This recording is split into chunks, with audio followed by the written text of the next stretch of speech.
So what is it on the table? Which would you prefer? You're the Right there. but don't stand in front of it. So we're using the light from the window. And that's it. And how is Terence's role in this as on-camera star through interviewing people and the bridge? He's the bridge that the some kind of all. So do you want to leave this on or take it off? So this was a great frontier for you personally to cross over into a paranormal theory about this stuff. Yeah, I was raised in the strict materialist point of view, that the only things that were real were things that you could touch, knock, eat, look at, and here people were telling me experiences that could not be photographed, corroborated, yet from their point of view this was as real as me standing in front of them. And all the people I talked with were describing the exact same experiences without benefit of any kind of details in the media that could account for that. To cue them. Well, do you think that this is something that's been going on for millennia, or that this is suddenly an event with a historical element to it, and that it is recent and therefore building towards some sort of resolution? There are folklorists who say that we have been visited by little people for centuries, if not for millennia. But this form of visitation has a hard edge to it that is different than what we've seen before. It started with the Betty and Barney Hill case, and since then there have been hundreds and moving now into the thousands of reported cases which have a kind of structure to it which is unlike what we've had before. There are similarities to previous visitations, but the modern abduction phenomenon has a distinction which has to be studied in its own right. And do you have an interpretation of what that distinction implies? Is it apocalyptic? Is it technological? What is it? Well, I first had to satisfy myself about what the phenomenon was, that it was not psychosis, it was not some strange dissociative condition, not some neurosis, not some contagion from the media. In fact, it has no resemblance to any psychiatric condition that in my 40 years of work in this field I had recognized. It's not some displaced abuse, all those things which naturally my colleagues and I think of in relation to this. This has its own structure, its own quality. Otherwise sane people having these highly traumatic, very dense, highly articulated, detailed, congruous experiences, which can begin to be reported in children as young as 2 years old, associated with UFOs in otherwise sane people. So I had to start by satisfying myself that this was not something else. Okay, then I can begin not from my own speculations, but from the information that the abductees themselves get from the experience. I'm beginning to put together a structure of what this is about. And what I'm getting is that if you could think of the divine, or if you can think of the world of both spirit with form and spirit without form, or the anima mundi, whatever your language for it, the Great Spirit, the Holy Spirit, whatever it is, we have lost contact with it. It signals us we don't listen. There are various ways that certain people have revelations and experiences. Occasionally, the more advanced spiritual people among us are reconnecting with the spirit. But for most of us, the only language that we know now is the language of the material world. So it's as if the divinities say, okay, if that's all you understand, I'll give it to you in the material world. I'll give you physical manipulations, I'll give you reproductive connection, I'll give you cuts, scars, scoop marks, I'll give you burned earth where the UFOs land, and I'll give you an experience which is consistent among various people, which empirically everybody agrees. They're photographs of UFOs. It's showing up in the physical world. It may not be of the physical world as we know it, but it communicates in the physical world. And when something shows up in the physical world that belongs in the spirit world, that gets the stiff-necked materialists very excited. Now, they want physical proof, just like in empirical science, because all other faculties of knowledge have been atrophied. But this gets their attention because it shows up in the language we understand, which is the physical language. You link it to the anima mundi, then do you think of it as an ecological danger signal, that it's a message from an Earth intelligence, perhaps the Earth There are intelligence? two pieces of evidence that suggest that that's true. One is that the abductees themselves on the ships receive intense messages about ecological destruction, annihilation of whole forest systems, pollution of the water system, visions of the planet dying, and they see that on television-like screens. They get it through telepathic communication, and these are not environmentalists, these people. They are people who are very simple, ordinary people, unremarkable, except that they are getting this extraordinary information. And they actually become intensely, passionately concerned about the Earth and what's happening to the Earth, and their children do, because their children may be abducted as well. So that's one piece of information. The other piece of information is they experience themselves as not in control, being taken against their wills, being treated the way we treat animals, tagged with implants, having physical, emotional experiences in which they're utterly terrified and without being able to control what's going on. And that, for them, brings home how we treat other creatures on the planet, our kind of, as was discussed at this conference in Prague by Ralph Metzner, this kind of humanistic arrogance, as if the only creatures that were really important on the planet were ourselves, and we were superior in some way to all of the life forms. This phenomenon shows us that we are being treated the way we treat animals, as if they existed only for our pleasure, and they totally transform how they treat animals, how they treat the earth, how they relate to the environment around them. So through this experience in the body, because that's the important point here, this experience is not just information in an intellectual sense. They experience these abductions in the body, and as several abductees have said to me, we only know the body now as embodied creatures. If you want to reach us, you have to reach us through the body, because that's the only language we understand. So that tells us that the creatures are real in some sense. Well, in what sense? I suppose the future can only tell, but maybe it's part of the unraveling of the end of the millennium, some kind of union of spirit and matter. Well, John, I want to thank you for taking time off from your busy schedule of entertaining to come and talk to us. Can I make one more point? Which you Make it do. Okay.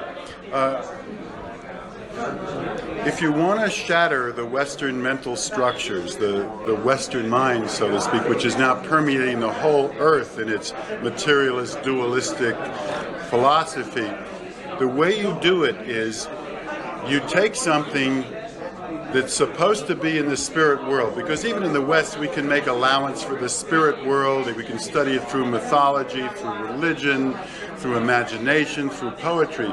But the one unforgivable sin to the Western mind is when something that should be in the spirit world transgresses and shows up in the physical world.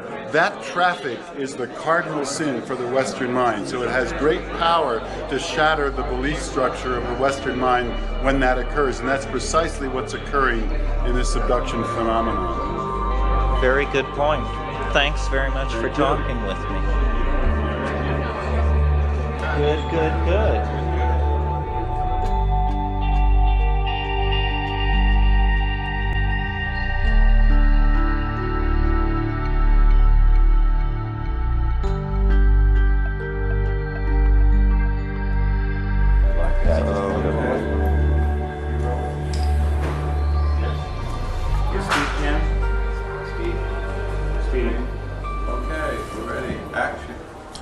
We're talking with Dr. Igor Charkovsky, who is the father of the water birth method and a physician from Moscow. Dr. Charkovsky, can you tell us something about the water birth method? Расскажите нам что-нибудь о методе рождения в воде. Я думаю, что о нем мало кто знает. It is practically nobody who now has got a lot of information about it, although it is gradually becoming more and more popular. A normal baby who's experienced water birth can swim, let us say, the ocean very easily. Это практически водное существо, которое адаптировано к воде лучше, чем к условиям суши. And a baby, it is practically a sea creature who is better adapted to live in the water than on Earth. Это существо, которое не просто способно обитать, оно способно обитать в среде, которая дает ему огромные оккультные, психические, не говоря уже о физических возможностях. And such a baby is not only adapted to the sea and to the water, but it is also adapted to the giant occult properties revealed by water and the world ocean. И вслед за Библией, которая утверждает, The Bible says us that the earth stands on the whales, and I can say that such sea creatures as whales, they reveal us a lot of hidden knowledge on our evolution. The first water births have been taking place together with the dolphins, and my initial idea was that dolphins were very necessary for this kind of birth. World religions like Christianity, they are also founded on similar information. So normally I think children should be submerged into the water and then to swim with the dolphins, so that practically every of them could swim hundreds of miles. So this is not simply a matter of creating a less traumatic birth for infant and mother. This is more a mysticism of water itself, a kind of religion of the aqueous dimension. Is that right? Let us begin with that the humanity, the human species in general nowadays is mentally disturbed. Те роды, которые сейчас существуют, они практически кастрируют человека, его духовные и физические возможности тоже. The birth methodologies that we've got nowadays, they are very likely to castrate mentally the persons who are being born. And if we take normal children after water birth being born underwater, the society did a lot and is constantly doing a lot in order to destroy the unique abilities that have been revealed by way of this water birth. A child having experienced water birth practices a sort of pranayama, one can say. It can hold its breath for several minutes. And I would like to point out that the Russian clairvoyant and researcher Tsiolkovsky wrote in the beginning of the century that children after water birth could develop their clairvoyant abilities and develop the potentialities of their brain. Кролики, которые рождают под водой, не живут в 3 раза, и мозг их значительно более совершенный. Animals giving birth under the water, they live about 3 times longer than the so-called normals, and their brain is usually bigger. I mean primarily rabbits, кролики. Кролики. Rabbits. So do you believe that this is the the original method of human birth and that somehow we lost this practice through history and now must regain it? Is that your notion?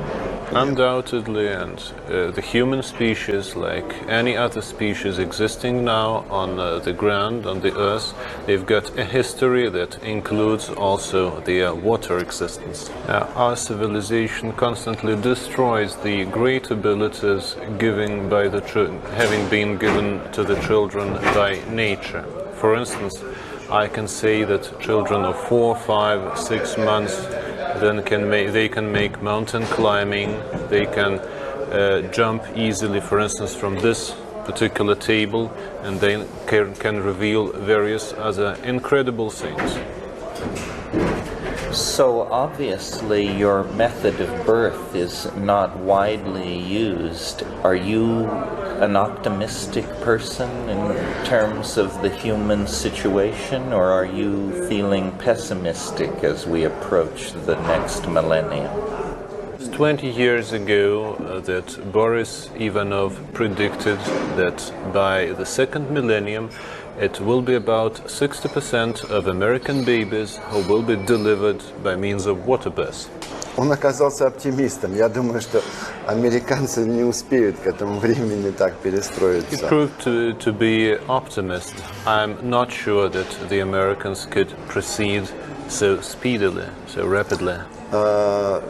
Если бы у них были такие условия, как тот геноцид, который мы создали на нашей территории, так сказать, в бывшем СССР, то, возможно, они бы быстрее перестроились, потому что... Probably the Americans could have been more rapid if they could have had something like the Holocaust that we have experienced in the Soviet system after these years.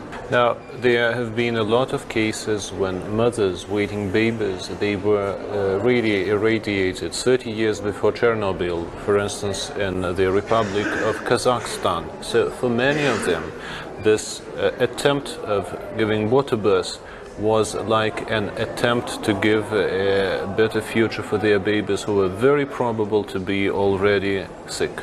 And for instance, I have myself experienced a lot of premature births because of these disturbances caused by negative influence of radiation and of similar factors. And it was my idea to take these children, these babies, into the liquid surrounding, and in this way to try to save them. Then nearer to the topic of our conference, the theme of anabiosis. For instance, I firmly believe that there are such cases when babies have been hexed.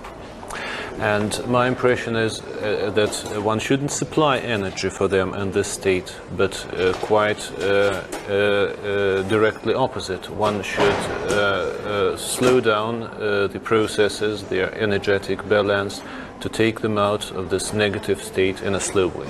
Now, the rate of survival of children being held underwater is much higher than the rate of survival of babies in so-called normal conditions. It has been shown by a number of physiological studies. And for instance, if the babies have already got some disturbances, primarily heart disturbances, I would say that water births, or just spending a lot of time in the water, is equal for them with, for instance, the massage of the heart, the direct massage.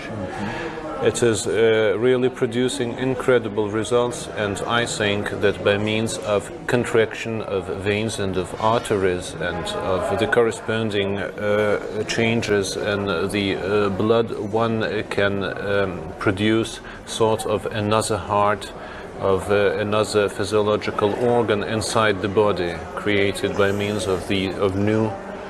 Но это при одном условии, чтобы люди, которые находятся, были психически здоровы. Потому что если при курах... Now the main problem is that the mother and the people attending to this, they should be normal and they should be very positive to this kind of treatment and of lifestyle.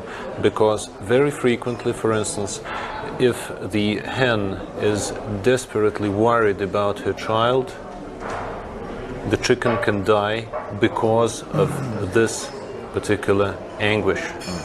Отсюда появляются дельфины. Потому что дельфин обладает могучим сильным полем, и когда он плод берет в свое, так сказать, покровительство или касатка, то она снимает вот то, что называется эволюционным неврозом, который парализует не только наше мышление, фантазию. I would call such kind of things evolutionary neurosis, which paralyzes a lot of positive abilities of the baby, and this is why I tend to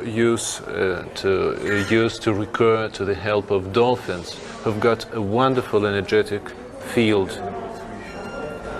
It must have been very difficult for you as a kind of visionary and mystic to spread these sorts of ideas inside a social system that was so largely materialistic. Has it been easier for you since the changes in the Soviet Union? I have to tell you that there is a great lot of mystics and mystically minded people in Russia, and they have been constantly working all the time. Probably they were unable to produce as many books or various other materials as in the West, but this hidden culture has been very, very, very active in my country. I will tell you quite frankly about my problems. For instance, I come to the West and I submerge the baby under the water, and then I freeze it for 24 hours, and then I put a thermometer into his rectal, how do you call it, rectum, yes. And I take his temperature, and it is 5 degrees lower than normal, and then you understand very well that the doctors attending to the baby are very much against it.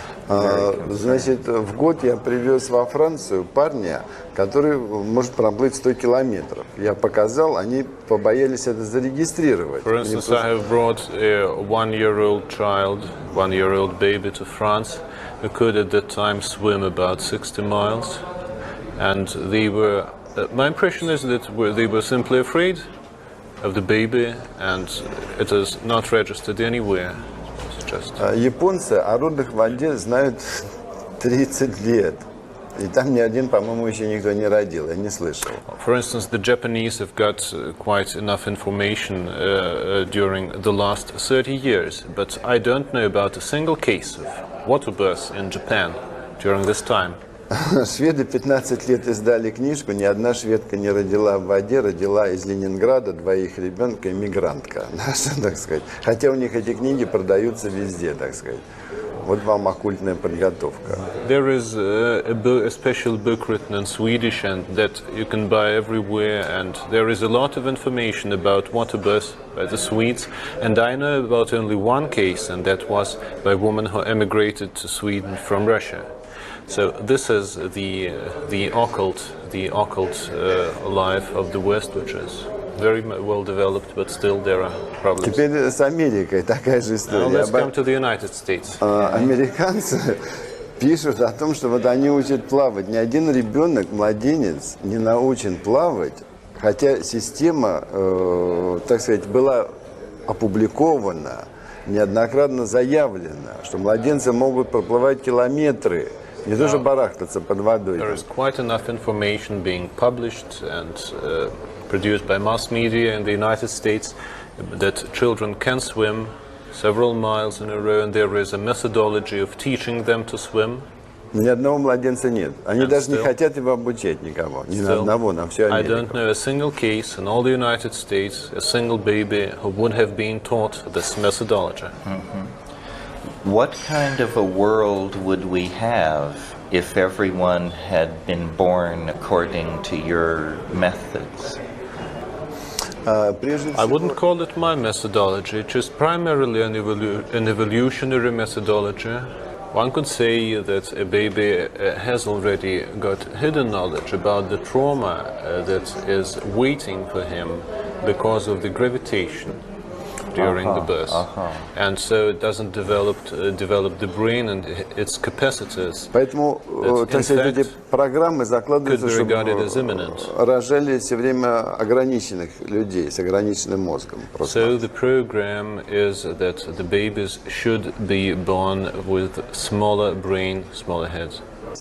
А I мы would там say that human species не are просто not инвалиды, simply просто там handicapped. труп. We are, in some sense of the Вот word, он просто там corpses, живет. because we Он don't живет use the намного better более and the bigger интенсивной part of our earth, which жизнью. is water. Would since gravity seems to be the problem here, would birth in the weightlessness of space be the equivalent to water birth? No, it wouldn't be equivalent. Producing our space programs, we have made a giant holocaust of our culture, the best of our science, and the general of our way of life. В воде человеку не нужно ни одежды, It is not space programs, не нужно because этих библиотек. in the water you don't need clothes, you don't need all these libraries. Ребенок очень быстро входит в состояние и видит все прошлое. Значит, история, которой мы врем, так сказать, на каждом Gets шагу, into так an сказать, ему non-ordinary нет state необходимости. and looks into the past of its species. Ему нет необходимости в этой дорогостоящей, экологически ущербной, так сказать, цивилизации, And such a которая baby уничтожает планету, так сказать, Doesn't загрязняет need ее. at all this huge civilization which is all the time producing ecological catastrophes. И делает человека рабом, так сказать, тех услуг, которые обходятся в это самоубийство, так сказать. Such a baby doesn't need to be a slave of all these modern industrial capacities and of all these high technologies. So is this the answer that the world is waiting for? Is this the secret that would bring Это и us есть back? та вещь, которую мир ожидает, это и есть тот секрет, который приведет нас назад. Ну, не просто везет, мы уже, по-моему, в этой пропасти уже летим. Вопрос, как мы там зацепимся за My что-нибудь или нет. impression is that the catastrophe is not imminent, is that we are already falling into the abyss. Probably we could grasp, we could hold something on our way down, but it's not sure. I think we should try to give birth to ecologically pure creatures. And so we should give birth a new surrounding, so that we shouldn't give birth to children, to babies getting into the same wrong system. So a new birth would mean a new world of a sort. Being born into the new world, being born into nature, being born into creative display of abilities of the dolphins, and then feeling during all life being linked to this natural world. The complete seamless web of life is what you come to appreciate if you have this kind of birth method in your path. Yes, and I would say in the other way that being born into the gravitation world is already a trauma and a disaster. One has to reverse it. Birth should bring you primarily to living through your earlier incarnations. So primarily to change one excellent condition, that is the condition inside the loving mother, into another good ambience, that is water. And secondly, to have creative intercourse with such creatures as dolphins. So these are the two keys. Два ключа, вы бы сказали, такие вот основные. Да там может и рождение, больше, я не знаю. Probably much more. Much more. Well, thank you very much for talking with us today. It's a Большое pleasure. спасибо за то, что вы нам говорили. Ладно, спасибо. Надо работать и не разговаривать, по-моему. We should all of us work and not speak. Организовывать. Well said, Igor. Хорошо сказано.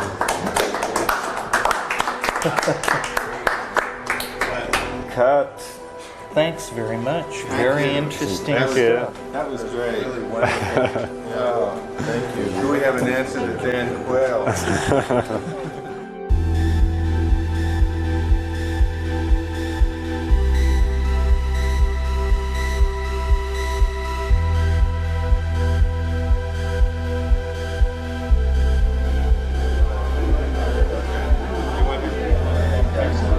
Step up a little bit more, Ralph. In fact, if you want to sit on the table and get casual, enjoy.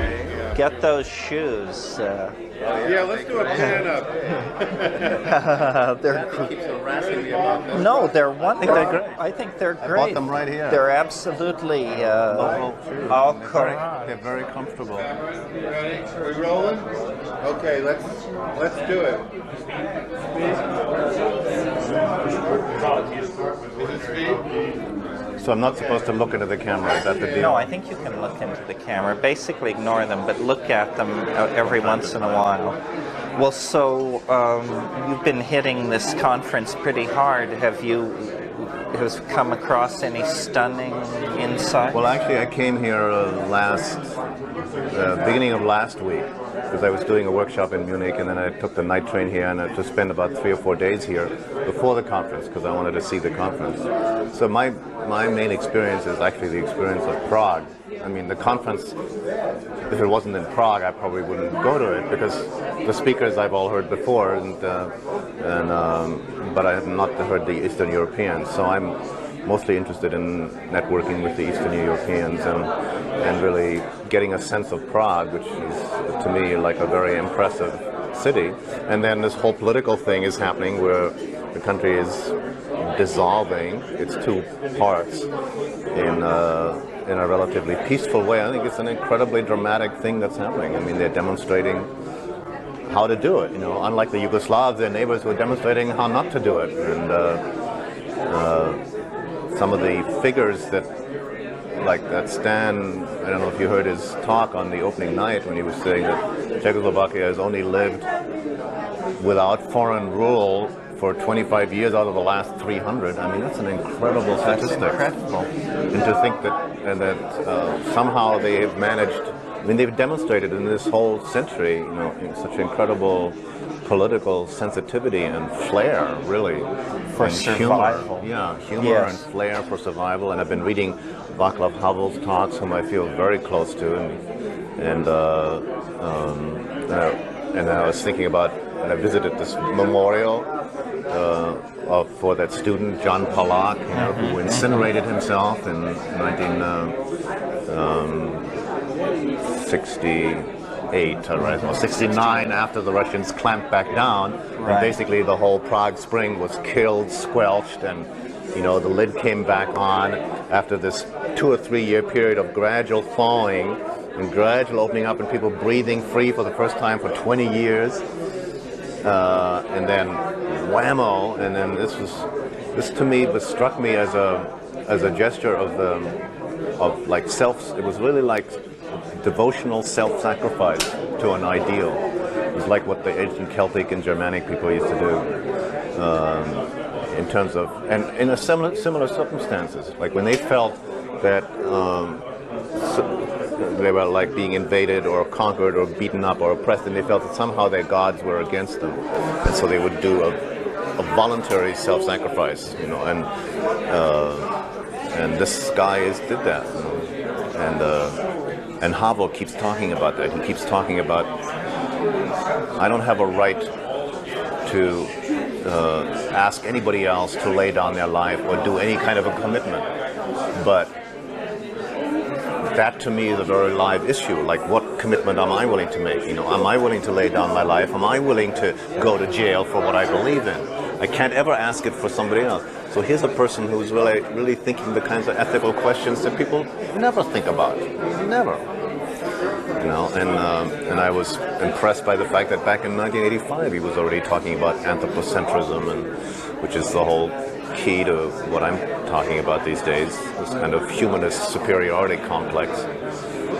The main point I was trying to make in my talk today was that there's this the humanist tradition, which is the glory of Western European civilization, is really the shadow side of that, which was not intended and not realized at the beginning when Renaissance humanism started, because these people like Marsilio Ficini and those people, I mean, they were trying to free themselves from 1,000 years of medieval Catholicism, and you know, men are just nothing but sinners and miserable worms on the earth, and they said, no, human beings are worthwhile and noble, and you know, man is the measure of all things. But then implicit in that was the view that man is superior to animals. Right. And that then gradually kind of fed into the whole idea of man is superior to animals. That means we can do with animals whatever we want to, and it kind of just reinforced that whole belief system. So it was a provisional idea that should have been replaced by a kind of ecological ethic in the 19th century that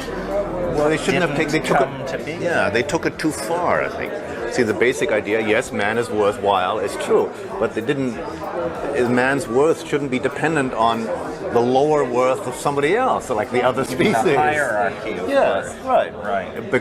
But doing it that way meant that humanism then becomes exactly analogous to sexism and racism and classism, in each of which you have one group of people who say, we're better than others, this other group, and therefore we have the right to use and exploit and dominate and control and push these others around every way we please. And that's not necessary. You don't have to do that. You can say, yes, human beings are worthwhile, women are worthwhile, men are worthwhile too, and the working classes are great, and so are the... So no hierarchy of worth. No hierarchy of worth. Generalized affirmation. Which doesn't mean you can't have division of labor and division of function and specialization of functions and all that. But don't attribute that, and also specialized role.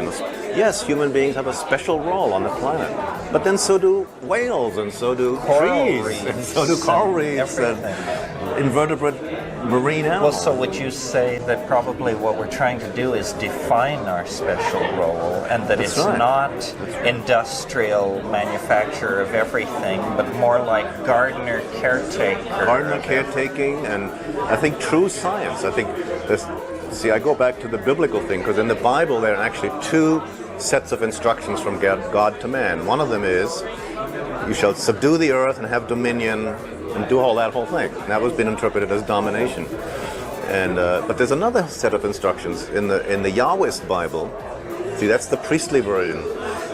The older version, the Yahwist version,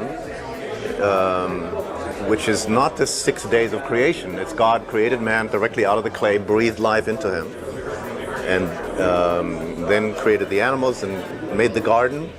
And then he brought all the animals to Adam and said, you name them. Whatever you name them, that's what they'll be. So the naming function. See, I think human beings are the nerve cells of the planet. And the nerve cells function to interpret, analyze, categorize, name. That's the one thing humans do that animals don't do. They don't give names. They have consciousness. It's totally different. They don't use symbolic categories, as far as we know. I mean, they can, but as far as we know, the nervous system is the rapid response system. Right. And certainly that's where that would be like green. That would be, to me, green science. So observational science, non-interventional science, science not bent to technology and exploitation, except insofar as is necessary to maintain life. Animals eat other animals, and so you have the right to do that, but you don't have the right to cut down, to abuse and to take more than you need. Right. You don't have the right to, and you don't generate waste. Like the primal cultures, they didn't generate. They used all they took, and they didn't generate waste, and they didn't take more than they needed. And they didn't make profit. They didn't do it for profit. They just did it to live. And with that kind of a system and that kind of an attitude, you have a sustainable economy. Well, so this is one more reason for thinking about semi-archaic solutions to modern social problems. That's right.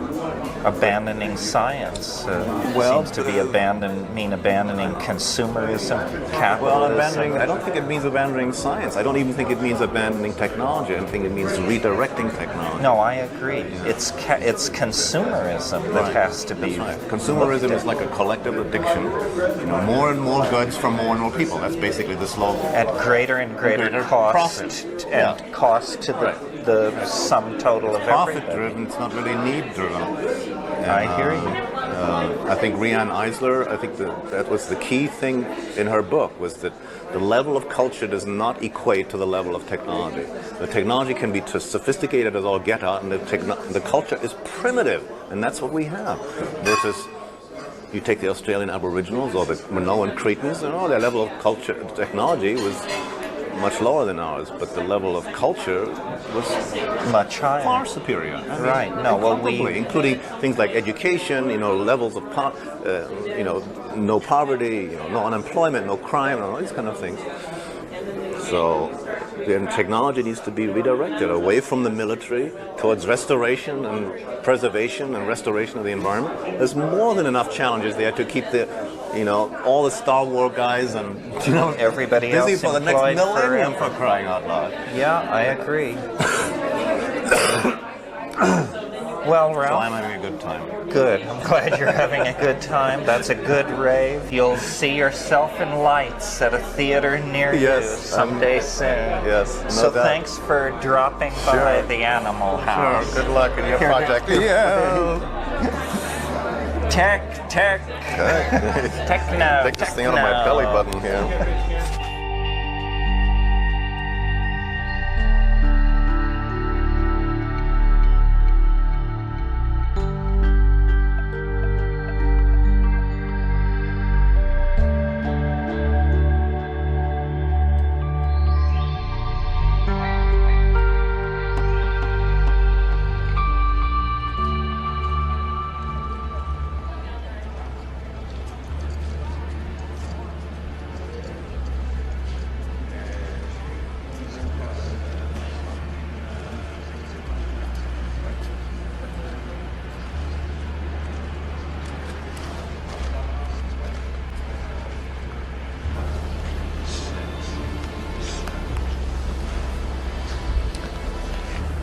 Behind me is the landscape of modern Prague, and it seems to me Prague is a city which participated in one of the most important bifurcations in the history of Western thought. A little background may be necessary. The Emperor Rudolph II was chosen by the electors of the Northern League, and at his death they chose from among themselves a new emperor, in this case Frederick, Prince Palatine of Heidelberg, who had recently married Elizabeth, the daughter of James of England. Frederick the Elector assumed that the King of England giving his daughter's hand in marriage signaled approval for Frederick's visionary plan for an alchemical kingdom in Central Europe to be ruled by himself from Prague. And to this end, Frederick transferred his court from Heidelberg to Prague in the fall of 1619. This is a historical episode that has become known as the incident of the Winter King and Queen. Frederick the Elector Palatine of Bohemia and his queen, Elizabeth, ruled for nearly a year from Prague and brought with them the alchemists of Heidelberg. Personalities such as Michael Meyer, Johannes Andrei, and Heinrich Kunrath graced their court. But the alchemical fantasies of Frederick the Elector Palatine of Bohemia and his queen were destined to fail. For by the early spring of 1620, a local bishop had raised an army and had been joined by Habsburg troops who laid siege to Prague. And that siege, after a number of weeks, succeeded. Among those taking part in the siege was a young French soldier who had been wenching and traveling across Europe in the style of the times, René Descartes, destined to be the founder of modern scientific materialism. I like to think that perhaps Descartes actually encountered his bête noire, Michael Meyer, Prince of Alchemists, in the confused situation that prevailed when Prague fell. For Meyer was lost in the siege of Prague, never to be heard from again. It's instances like this in the history of European thought that have inspired a group of American thinkers to form the Bohemian Institute of Prague, a think tank, theater group, and video production center to be established here in Prague and to celebrate the occult and spiritual heritage of this great city, a city which, had its alchemical visions been completed, modernity would have been a far different affair.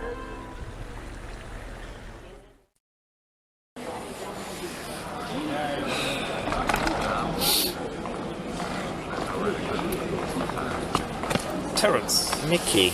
Well, Terence, what if there had been a different story?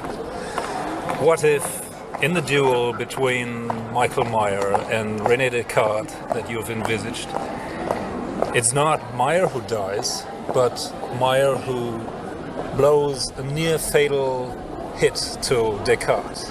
And Descartes experiences a near-death experience, in which he sees not only in a panoramic view, as we all know what happens at a near-death experience, his own life, but he experiences his own future and the future of the world that would have happened if his principles, his ideas, his influence on the scientific, mechanical world would have been as big as we imagine it has been on the point where we're sitting now.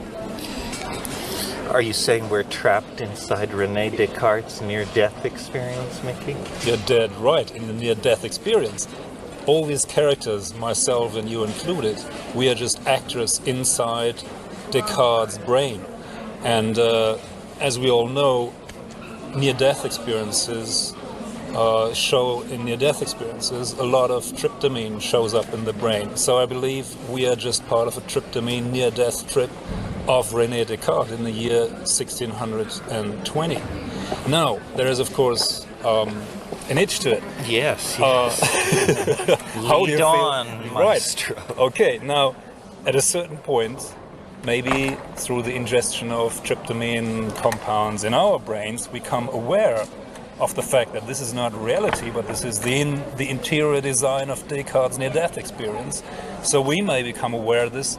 Well, if he's just imagining this as things could have been, but as they also may not happen, well, what if we return, come to life with René Descartes? I mean, we are bleeding all over the place.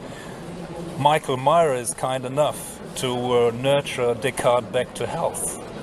And in fact, Descartes and Meyer strike this interesting relationship where one learns from the other. And I mean, there's been a lot of Descartes bashing in the kind of transpersonal movement. So what if Descartes had really something to contribute? And what if what he had to contribute would really well fit together with the alchemical quest, except now it's got a different framework. And so as we come back, Descartes is coming back to life, cooperating with Michael Meyer. They then have a chance to really rewrite history at this point of bifurcation, and rewrite it in such a way that if we were on this parallel string of events, we could now look back and say, well, what if the 30-year war had actually happened? Putting us in a position where it never happened. Now, why did it not happen? My suggestion is Descartes fell in love with a woman here. Maybe it was the daughter of Rabbi Löw. And instead of having this 30-year war between two denominations of the Christian faith in their atavistic, patriarchal, women-debasing way, I could imagine that instead you have a black goddess cult developing instead, where the icon of the sacred marriage of women and of woman and man becomes the icon of a spiritual practice, center of which becomes the Black Lady of Loretto. Now we have a Loretto chapel here, a Loretto church here in Prague, which is very beautiful.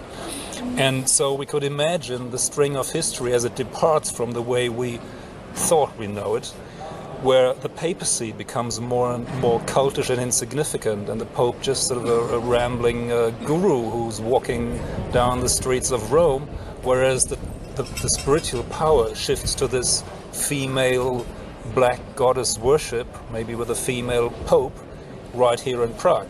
Now, as this unrolls, of course, all that needed to happen to get us into our predicament would have taken a different course. We would have had alchemical modernity, a project whose time has definitely come. probably by the beginning of the or the end of the 18th century, we would have been able to travel to the moon and have a sacred marriage somewhere in space based on not the exploitation of nature, but of the modern alchemical cooperation between mind, spirit, and matter. So all of this is to say, as we are awaking from Descartes' nightmare, and as Descartes himself awakes from his own nightmare, we may be at a point where we are well advised to think up, well, what do we need if the good ideas of alchemy, modernity, spiritual, marriage, feminine culture, partnership, versions of history, if they were no longer just an occult underground bohemian dream, but if they were the ingredients of a mainstream civilization that decides to take a different course than the one we find ourselves in right now. Well, you're wound up on this, I can tell. It's certainly an interesting idea. I mean, it's not clear to me how closely linked the evolution of modern science and the wars of religion that the 30 Years' War represented were. I mean, some people might say, had there been no 30 Years' War, there still would have been a Newton, there still would have been a Copernicus. But I suspect that you're probably right, that the 30 Years' War somehow exhausted the medieval eschatology, and people were then ready for new forms of governments, new forms of social order. One of the reasons that I'm so keen to establish the Bohemian Institute here in Prague is because you really put your finger on it. I have the feeling that this is a kind of more than simply a city, but a kind of dimensional portal or nexus, and that many different futures beckon off the Prague nexus. I mean, we had the potential democracy of Jan Margarak in the 20s, the communist period, which now appears like a dream. It's like it never happened. So this seems to be a city where historicity and dream easily change places. And many strange appearances and figures show up in this dream. I mean, you hear them coming right and left. Well, the Prague was the European Jerusalem, and may be so again, because I think what Prague really represented was an equal sensitivity to spirit and matter. That what alchemy meant was the union of spirit and matter, and the secular chemistry that arose out of Cartesian thinking was just thoroughly materialistic. So you're right. The kinds of speculations that you're indulging in would be precisely the kinds of concerns that the Bohemian Institute would concern itself with. Because I think when we come back and stand in these historically pivotal places, then with sufficient vision and imagination, we can probably send history careening off in a slightly different direction. All right. Well, then let's kiss this sleeping beauty awake. Hey, I'm all for it. I would love to see the Prague Renaissance take place. Okay, Here's to it. Alchemy is an ancient art, one of the magical arts associated with dyeing and the gilding of metals, and tracing its origins back to ancient Egypt. But its modern culmination is here in the city of Prague, where in the 16th century, under the patronage of the Emperor Rudolf, the great alchemists of Europe gathered and pursued their art. Including Kepler. Alchemy is more than a technique for the conversion of base metals into gold. It is the culminating metaphor in the search for a union of spirit and matter. And whether or not this union was ever achieved is as mysterious as much of the rest of this ancient city. But whatever the success of the alchemists, they provide us with a metaphor for spiritual transformation that is extraordinarily applicable in the modern era. It was for this reason that the Swiss psychologist Carl Jung made alchemical motifs as important a part of his theory of the unconscious as the contents of dreams or folklore. You see, before modern science, the separation between observer and observed was more naively understood than in our own world. And the alchemist, staring into the swirling content of his retorts and his alembics, was seeing in his own imagination not the processes of natural chemistry, but an intermingling of psychological processes and material processes in a domain of epistemic confusion that we have grown distant from. Nevertheless, the legacy of our own science is one of pollution of the earth, toxification of the oceans. Something has been lost from the Western vision of nature by the exclusion of the notion of spirit. And it's fitting that in an effort to recapture that lost something, we return to Prague, the center of European occult thinking and a beacon to any future thinking on these matters. Thought.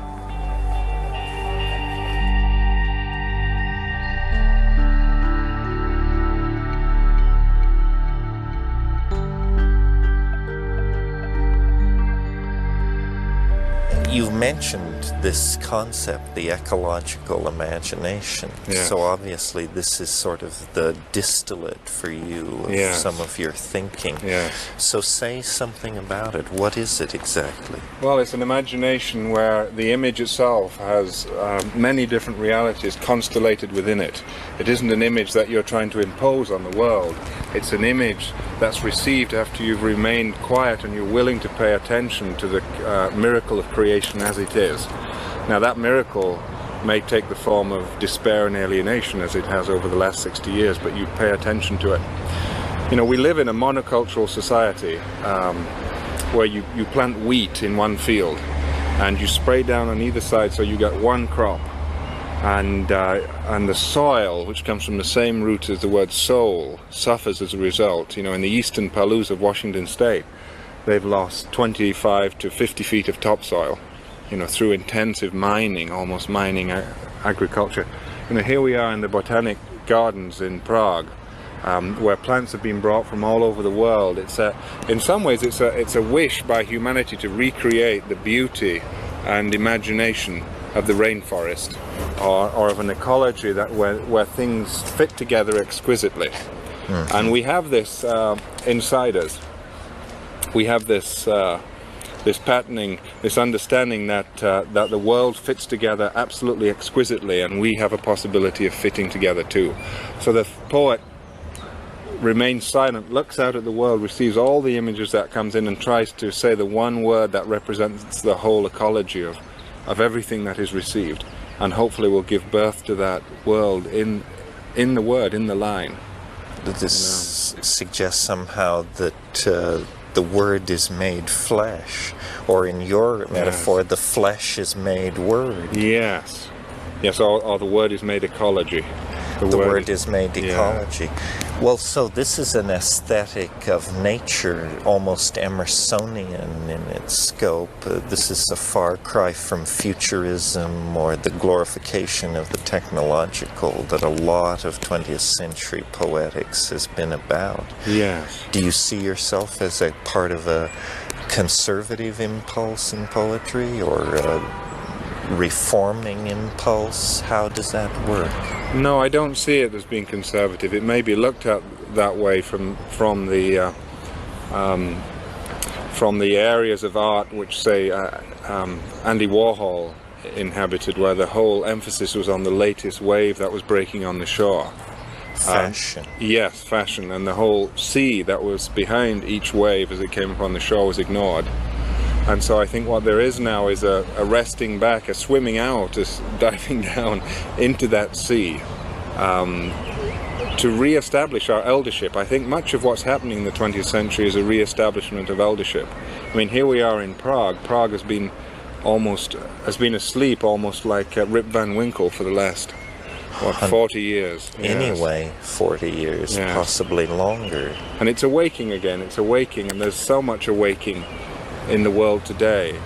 And I think poetry has always been the art where you remind people of what life is about and what is essential to it, and what's, as Pericles said, what is sweet and what is terrible about life, that you have to know both those things. And the poet ignores neither. So hopefully it's not the kind of conservatism where you're trying to go back to some Edenic, Rousseauistic past where everyone can gather under one oak tree and discuss the problems of the village. That's never going to happen.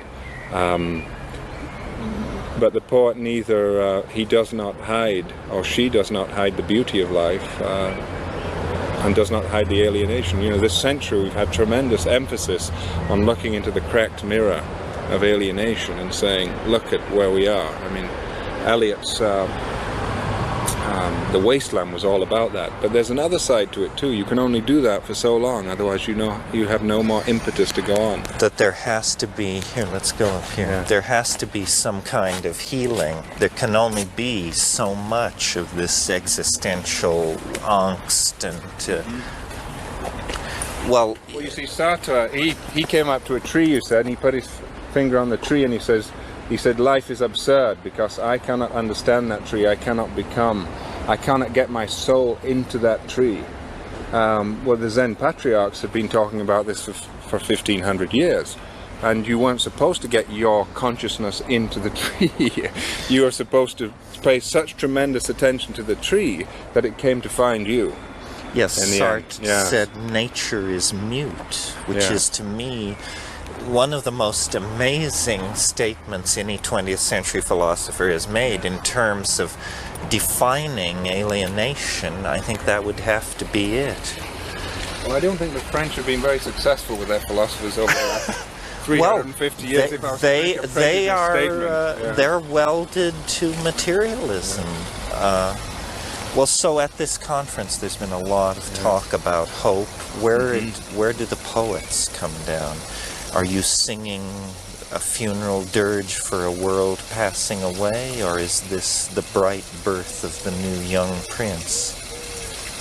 Well, hopefully, hopefully neither in some ways, because you simply have to speak life as it is. So at this time we're speaking tremendous change. We're speaking the stakes are very high. You can fail in life. An individual human being can fail in life. A species can fail in life. I mean, in some ways we always live out our destiny, no matter what we do. It just depends what level you want to live out that destiny. Do you want to live out your destiny on the level of frustration? Because you can do that. Or do you want to step further and deeper into it? So poetry always says the stakes are very high. And it relies on the fact that life itself is magnificent. You speak about the magnificence of life.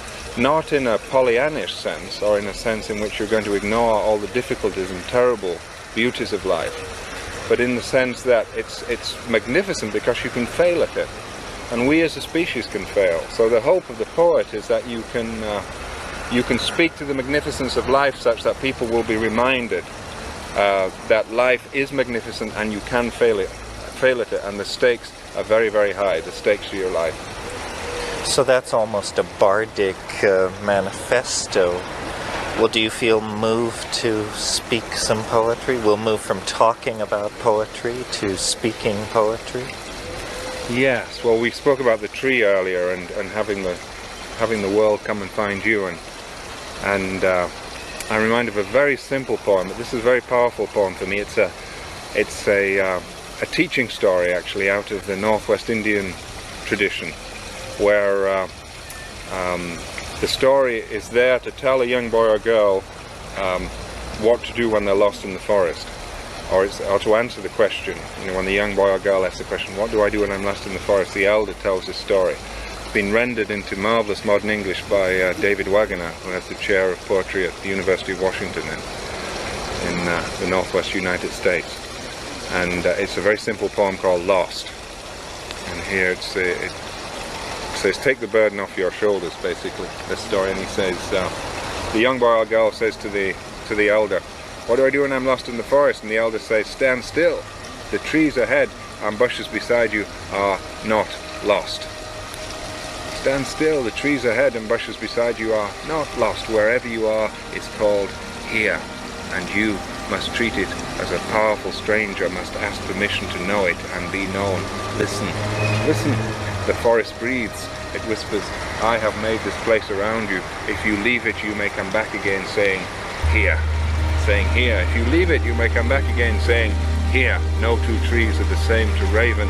No two branches are the same to wren. If what a tree or a branch does is lost on you, then you are surely lost. If what a tree or a branch does is lost on you, then you are surely lost. Stand still. The forest knows where you are. You must let it find you. Wonderful. Thank you. Well, thank you to David Wagoner and the Salish elders from the Northwest.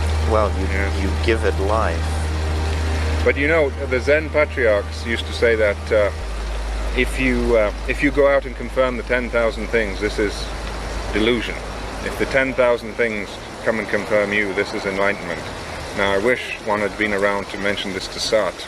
You know, in the 1930s, they might have understood that the Germans were at their border, and they could have. Well, we could have avoided a painful moment in history, for sure.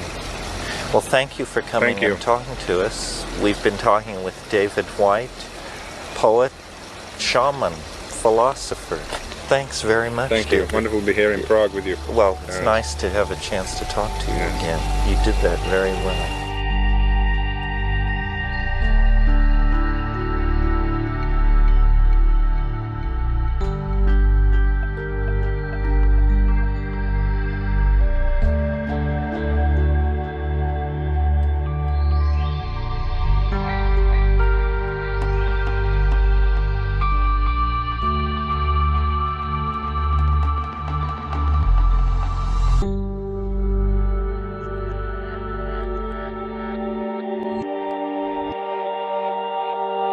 Great.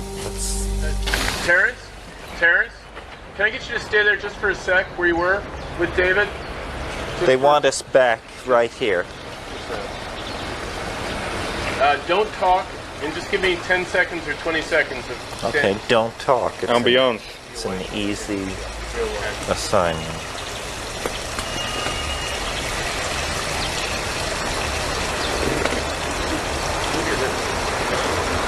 Did you see have you had a chance to appreciate all this Jugendstil architecture? Oh yes, it's astonishing, amazing. isn't it? Yeah. Terence, I need the sound just of the water.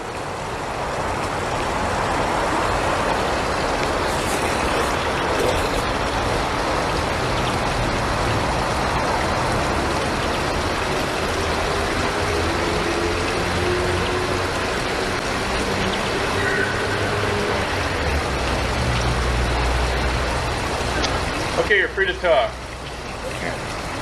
Are we free to move? Yeah. Are you done with us? Can talent move? Hold it. Yeah, go ahead and move. Okay, good. That's it. Well, that was... We make it look easy. Yes, we'll have to do some more. Couldn't hear it. Oh no, you can't hear it. Good. If you were to do it again, I would say I would not stop. It's all through the marvel of the bug. Action. Your spiritual intuition. That's really what I do. It's That's not much better. It doesn't tie you up with all that woo-woo stuff. Madame Lasagnas, like Jim said. Madame Lasagna. Yes.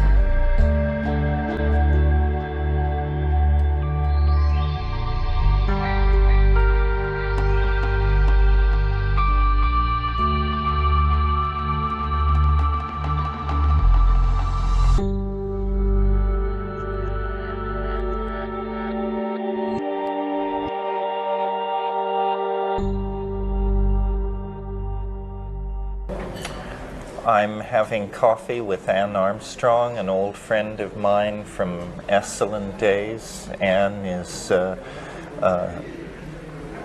beloved psychic and has a pretty impeccable reputation as a seer, which is a difficult line of work. Right, yes. How are you enjoying Prague? I'm enjoying it very much. It's one of the most beautiful cities I have ever seen. I'm very impressed. And needless to say, the vibes are very intense. You know, if you tune into it psychically and get the full impact of what's here, it's a tremendous feeling. I've had similar experiences in Europe, in Rome, but when I went to the Jewish cemetery, that was quite a thing for me. It's almost like you can just feel all the pain and the sorrow and deprivation that those poor people went to. So. Yes, at Prague, it's really a paradox. You know, it was said that under communism, it was the gloomiest city in Europe. Yeah. And yet, it seems pretty vibrant.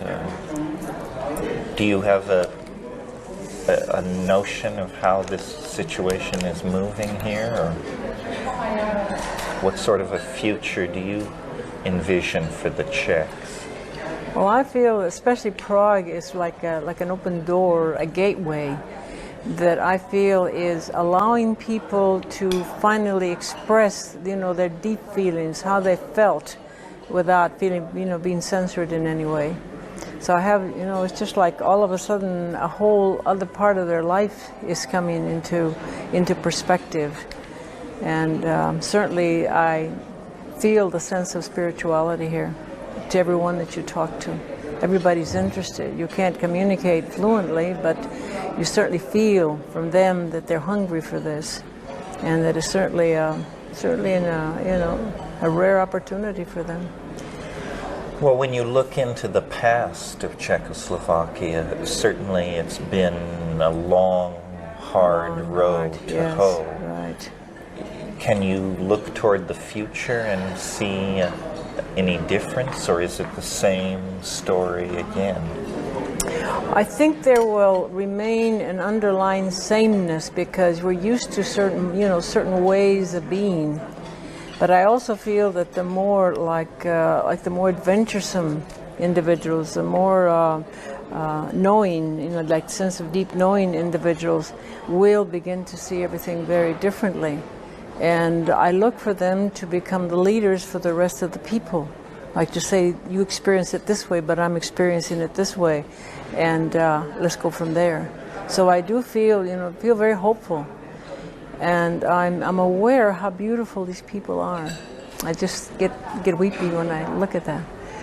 They're just radiant, beautiful people that have been oppressed and are now finally having an opportunity to be liberated. And it's, you know, slow. Change comes very slowly, but I feel that it will happen. It is going to happen for them, and it's time, and they deserved it. They've worked for it. It's like their bad karma may be over with.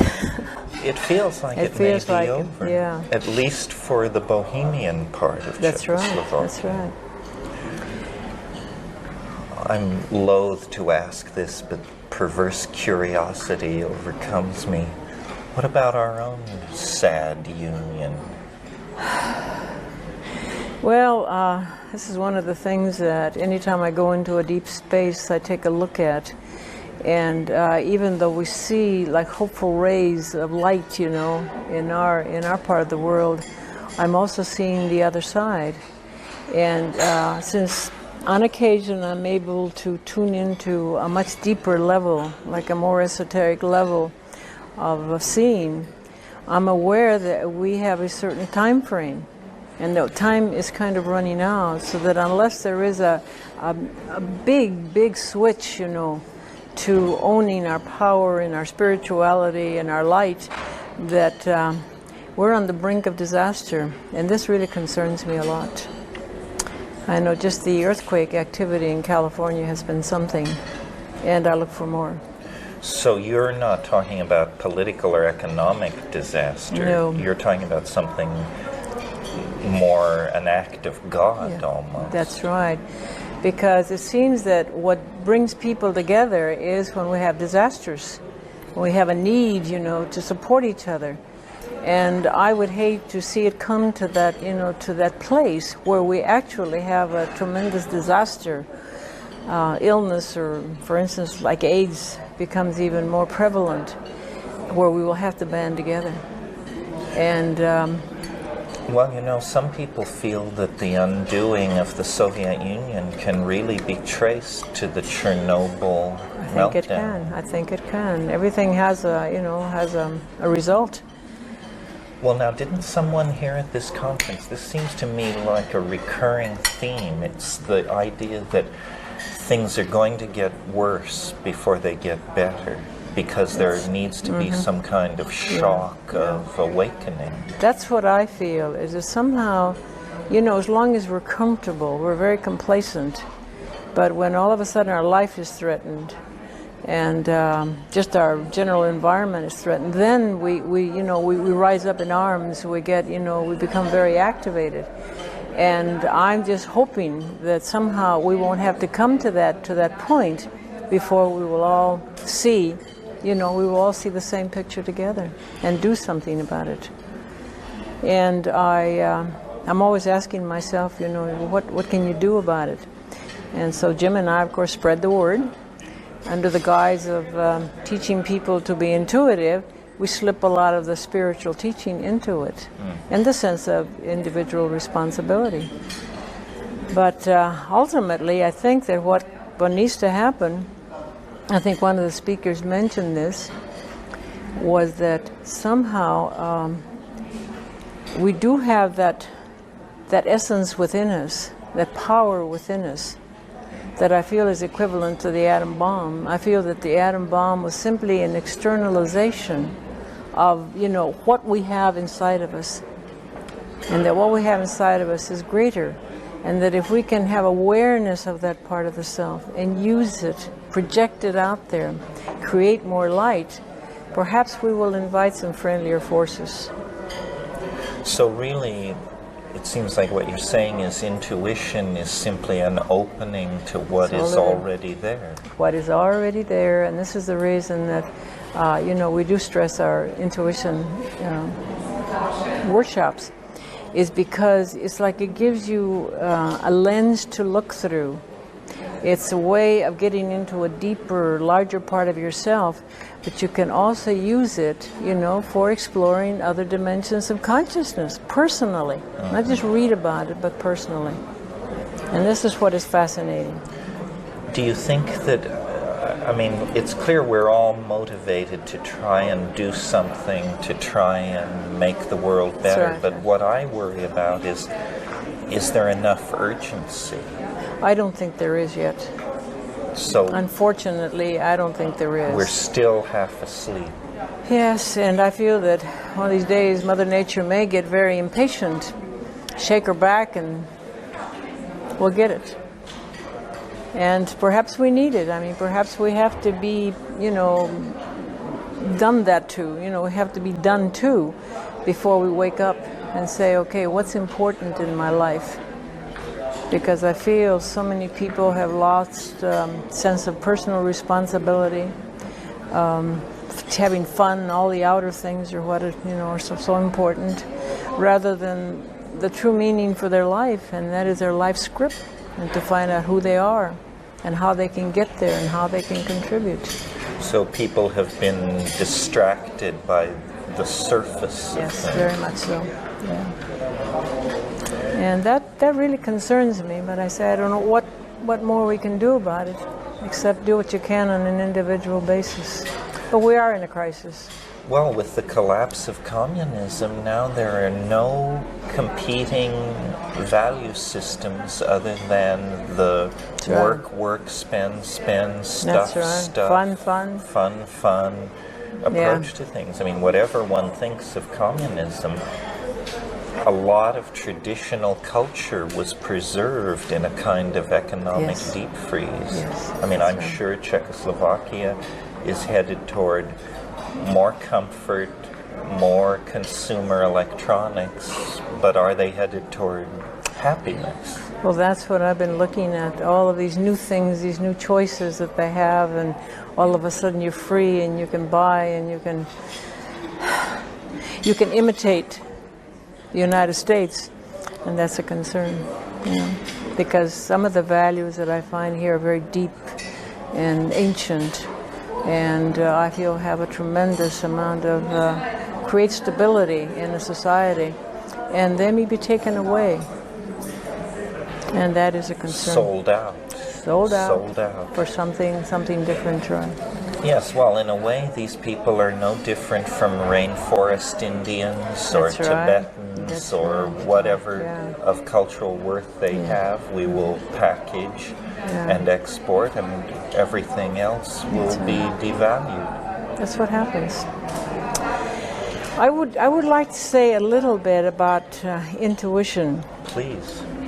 Because I feel that most people, you know, you read about it or you hear the people, you know, hint at it, and you know that you have this ability inside of you, like you have the perfect plan inside of you, and yet there isn't, you know, an easy way to get to it, except through arduous years and years and years of meditation.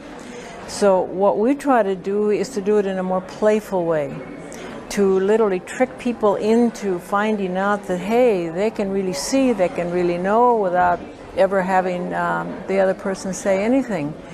And I feel like it's a way of getting people into that space so that later on there will be curiosity, there will be a lot of curiosity, and the curiosity may lead them to a deeper search, you know, of themselves.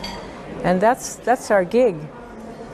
So really, what you're couching as intuition is self-awareness. Exactly. Self-growth, self-awareness, appreciation of that part of yourself. But it's much easier to rope people in if you sell it as a power rather more than glamorous. A cure. It's more glamorous, yeah. And but you know, the thing is to get the audience and then talk to them. To get them to take the Get them to take it and to anything. realize that somehow, you know, it's in there. It's in there. And I feel that the way we do it in a kind of playful way, but also we don't, glamorize it. We don't say there's certain steps that have to be taken. But most of the time, the bottom line, we say, do it. And they don't challenge, they don't question, and they do it. And this has been very, very gratifying for me, because out of that has come a lot of people in the world now that came to that part of themselves, like their task that they gave themselves, if there's such a thing. And they're out doing it because they found out that they had this thing inside of us, this quality of restlessness, and all of a sudden there's a form for it. So it sounds like a lot of what you do is give permission to people feel what is all there. Yeah, and in the private work that I do, what I usually go for, what are the blocks that are keeping that person from realizing their greater potential? And so in a sense, it's a combination of psychological work as well as spirituality and self-responsibility. Well, and I think you provide an example. I try. Well, you do a good job. I mean, well, I think I provide an example in that for the first about 25 or 30 years of my life, I was very ill, and I didn't know what the nature of my illness was. Nobody, Mayo Clinic, and the fine doctors could not find out. And actually, what was happening to me is that I was suppressing my intuitive ability, my psychic ability. Trying to fit in. Yeah, well, I didn't know I had it. I started this business a long time ago, so I was kind of a closet psychic. But as a child, I had these feelings and these knowings, but there was nowhere, no gurus around, no way to check it out. And until, you know, the law of synchronicity began to operate in my life, and I found the right therapist, and I did some regression work and found out some of the past lives that apparently were still reaching into the present and affecting me. And the outcome was that I healed myself of everything that I had wrong with me. So that's one of the things that I try to push. Like, what is your illness teaching you? What is it trying to tell you? How can you get past it? And once you get past it, once you get rid of the blocks, then the real stuff that you're here to do or inspired to do will come out. And that's exactly what happened to me. Before that, I felt powerless. So because you had this as a direct experience, it gave you great conviction to speak to other people about it. That's right, that it's possible. Not all illnesses, are connected with a spiritual emergence, but a lot of them are. It's the way that our soul somehow gets our attention through pain. Through distorting the physical form. Right, until we ask enough questions and say what's going on, and when we're ready to hear, it's there. It's all there. Well, maybe we could make a hopeful metaphor and expand that to the global level. Yes, that's what I hope for. And say, the Earth is trying to get our attention. I mean, surely all of nature must be crying out at this moment. I have, in my intuitive state, tuned into Mother Nature, because you can tune into any form, any system. And what she has said to me is that I'm sad. I'm very, very sad. It's almost like, I'm being destroyed, being consumed in some very negative ways. And that's not my function. My function is to provide a wonderful living space for us to grow in.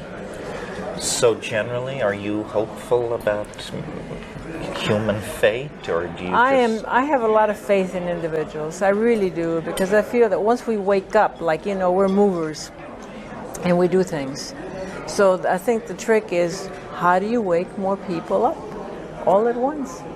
So the real situation is that the real struggle to save the planet has not yet begun. I don't think so. We're still drifting. We're still drifting. We still haven't gotten the point that we are in a tremendous crisis. And once we get everybody awakened to that and focused, this is exactly what I think, that it's going to take some terrible, terrible thing. 100,000 people could die in a hot afternoon in Mexico City. It's no doubt about it. And that is a constant concern of mine. But I'm very gratified about all these. What is the thing that happened on New Year's Day, or what was where all the people band together and prayed at the same time. Mm-hmm. All of that I feel is like wonderful light energy that is being sent up. In other words, because I feel that the higher forces cannot reach down to us. They can only come down to a certain level. So we have to elevate ourselves to meet them, have some kind of a meeting ground. And if we can get there, the whole thing can be shifted in a matter of hours or minutes. But, H.G. Wells said history is a race between education and catastrophe. Right. And it looks to me like it's going to be a photo finish. I think it will be, yeah. But I still have faith that somehow, we're heartful enough and loving enough and caring enough to see the real picture. That there must be a purpose in the human adventure. It isn't just. No, it isn't just an adventure. No, it is. But the goal is enlightenment, you see, and I'm not sure that we've gotten that message that clearly yet, that clearly defined. Well, it's hard to tell whether we're collectively moving towards some kind of global enlightenment, or we're simply moving toward ruination of everything. Well, the whole thing is attitude. It depends upon how we feel, what we do, what we think in the next few years as to what the outcome will be. Mm-hmm. where you say attitude, I would say it's language. Language, yeah. You can't live a future you can't describe. That's right. So we have to stimulate the heart and the imagination. The mind has to have a target that it understands, and I think as yet we have not gotten that target. Little pockets of people here and there, of course, have it. But no general vision has emerged. No, that's right. Well, thank you very much You're for very stopping welcome. by. Yeah, This was I'm lots of glad. fun. I'm glad I did this. Yes. Good. Well, wait till you Okay. see it on the telly. Hopefully, you change a few minds. If you I hope change so. even one mind. Well, I've managed to do a lot of that.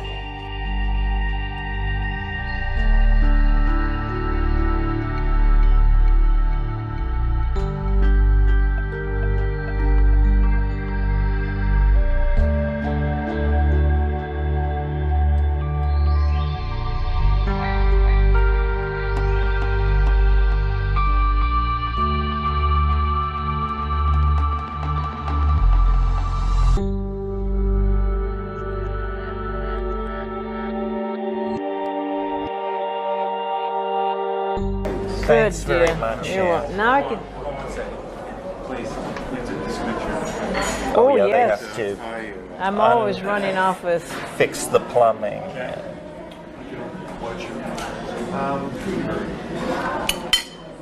I still can have that. That's You mine. can still have that. Yeah. Oh, that's yours. This is a high budget operation. You're looking at your profit and residuals. Oh, is that it? Well, okay.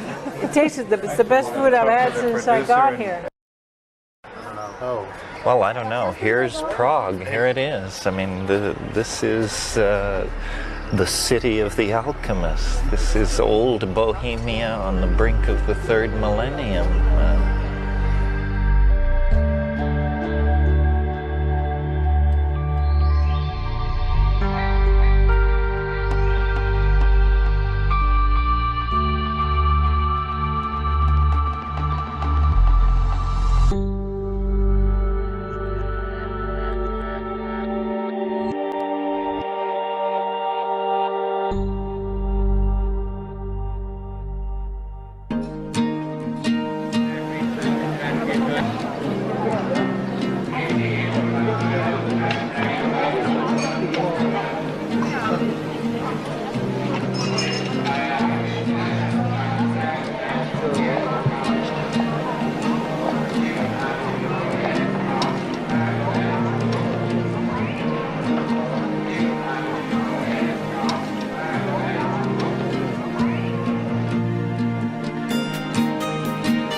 Live at homes of Richard Marx.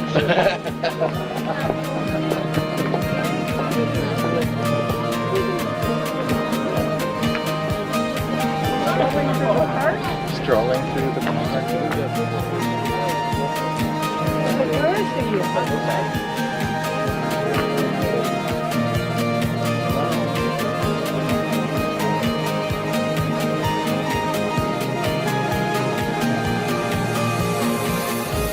Amazing.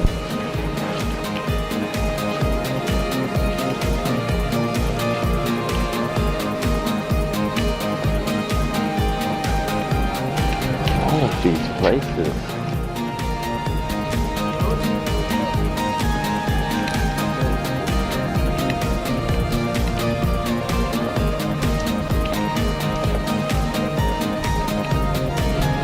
American hospitality.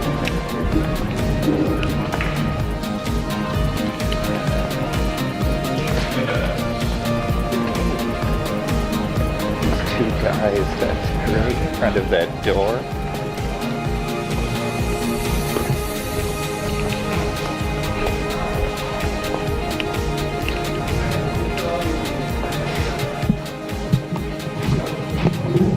My house. Oh, is it? Right here. Are you on the third floor? Uh-huh. This is nice. This is a very nice area of art galleries and small Go to your right now. antiquarians, like here. Yeah. Well, this gallery is kind of like... It's not so nice. No, it's really fun. But there's a gallery around the corner. Oh, and this gallery, this is a really fancy operation. Yeah, this is...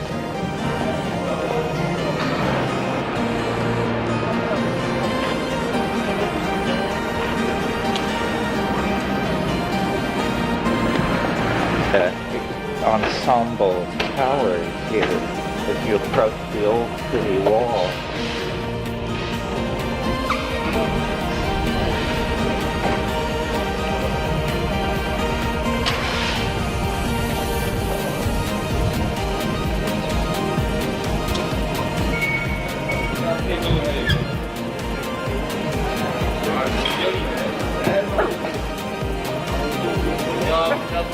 This is the thing that Havel and his friends were associated with before they got into the government. They always hung out at this little cafe and plotted revolution, and then they became the government.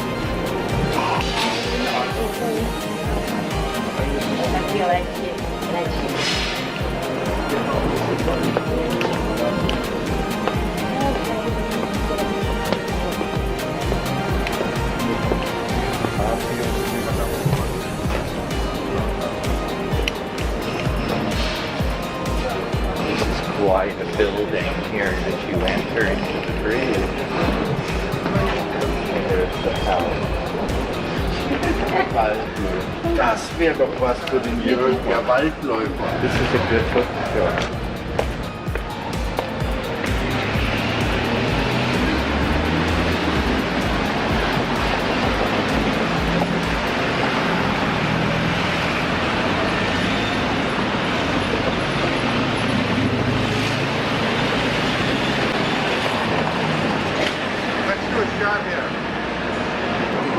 Come right after the trolley then.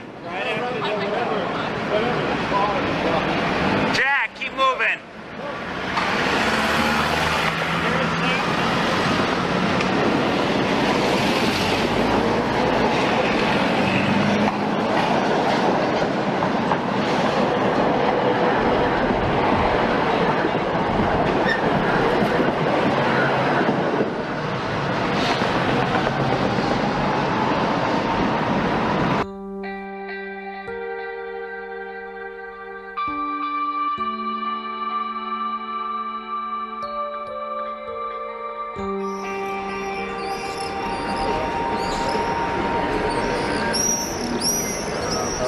Well, I don't know. Here's Prague. Here it is. I mean, this is the city of the alchemists. This is old Bohemia on the brink of the third millennium.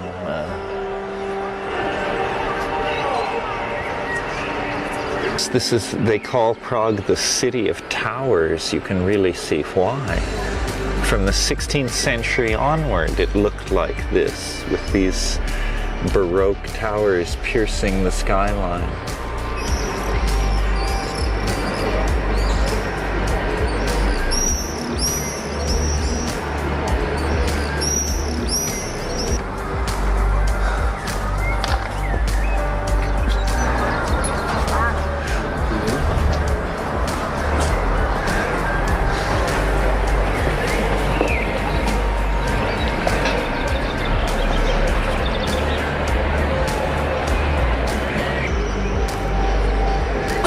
This is the neighborhood I would choose to live in, I think, right here. It's near and a part of everything, but these are quiet streets away from the flow of some nice little fourth-story apartment with Jugendstile appointments. That'd be all right, I think. So this is Prague on an early Sunday morning in summer. but the calm is deceptive. I mean, this country is on the brink of falling to pieces. It may break in two while we're here this week.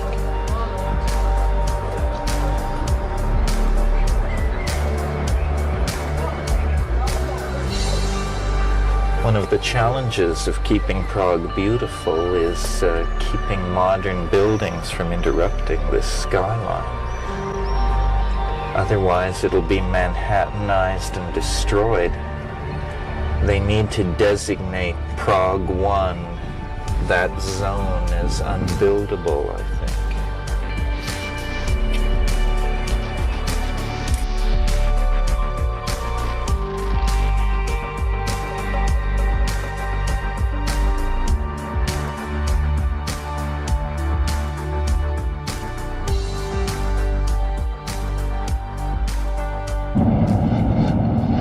Really funny part of town.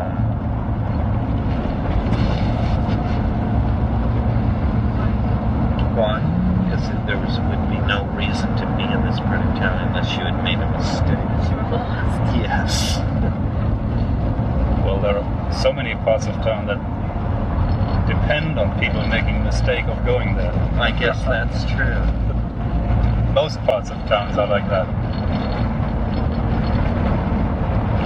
Now, is this familiar territory here? Well, yes, I bet it is. I think this is where... Well, it's either right or left here. The place where we come out of the tunnel. Yeah, that's what we're looking for, is the place. Yeah, except now but they that's tell not me... very visible. Isn't it right up sunken here? down. It's right up here. And you go left, maybe. Yeah, that's the only way I can... That looks good. No, this is totally... Maybe down around that corner, Mickey. I think Got it's that the in the other next direction. corner. Of course it's the other direction, because the tunnel was over there and we went this way, so... But we should be kind of on the hill that the tunnel goes underneath. No, I think the tunnel comes from the left there. I think we're perfectly Here all we are. right. I think it's right around this corner, dead ahead. See, you've got all these... There's the girl and the billboard and the whole thing. There's It's the straight girl. ahead. So the...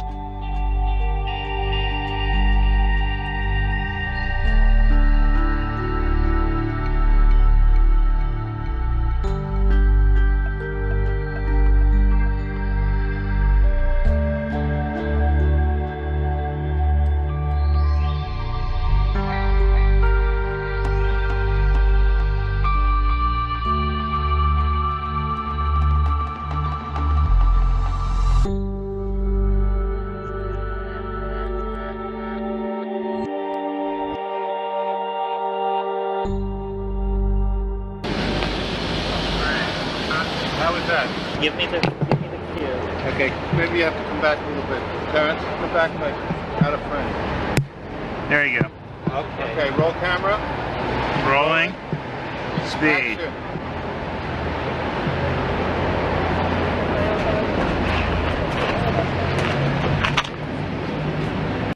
Fragmentary localism, where you have one level of loyalty to your local community and the next level up is the whole planet, and there's nothing in between, no state, no nation, just a planetary consciousness and a community consciousness.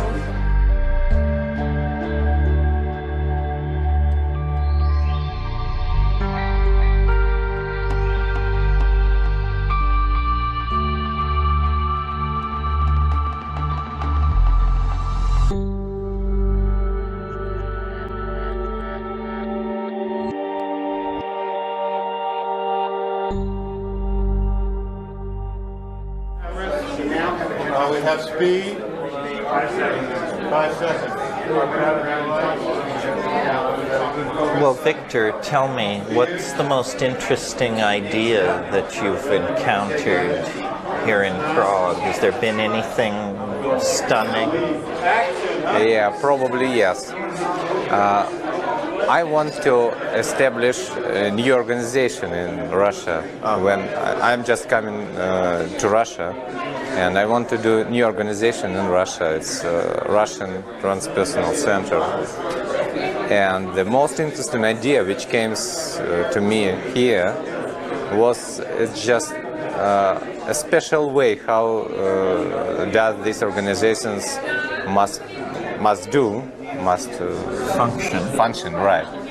And I cannot just formulate, I cannot define this idea directly, but it's definitely will be a new ways to connect, new ways to concern goals of these organizations.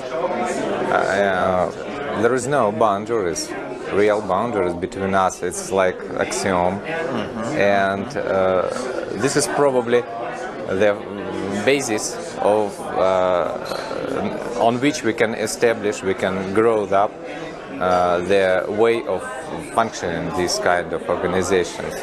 Sure, yeah, I'm sure you understand. No, I understand. No question. Well, so you feel that these transpersonal ideas could have an impact in Russia as it undergoes whatever social evolution it's going to undergo? Yeah. Also, it doesn't matter. Will everybody can accept this kind of functioning, this kind of ideas? No matter, accept or not. But anyway, this idea will be, and it will be real,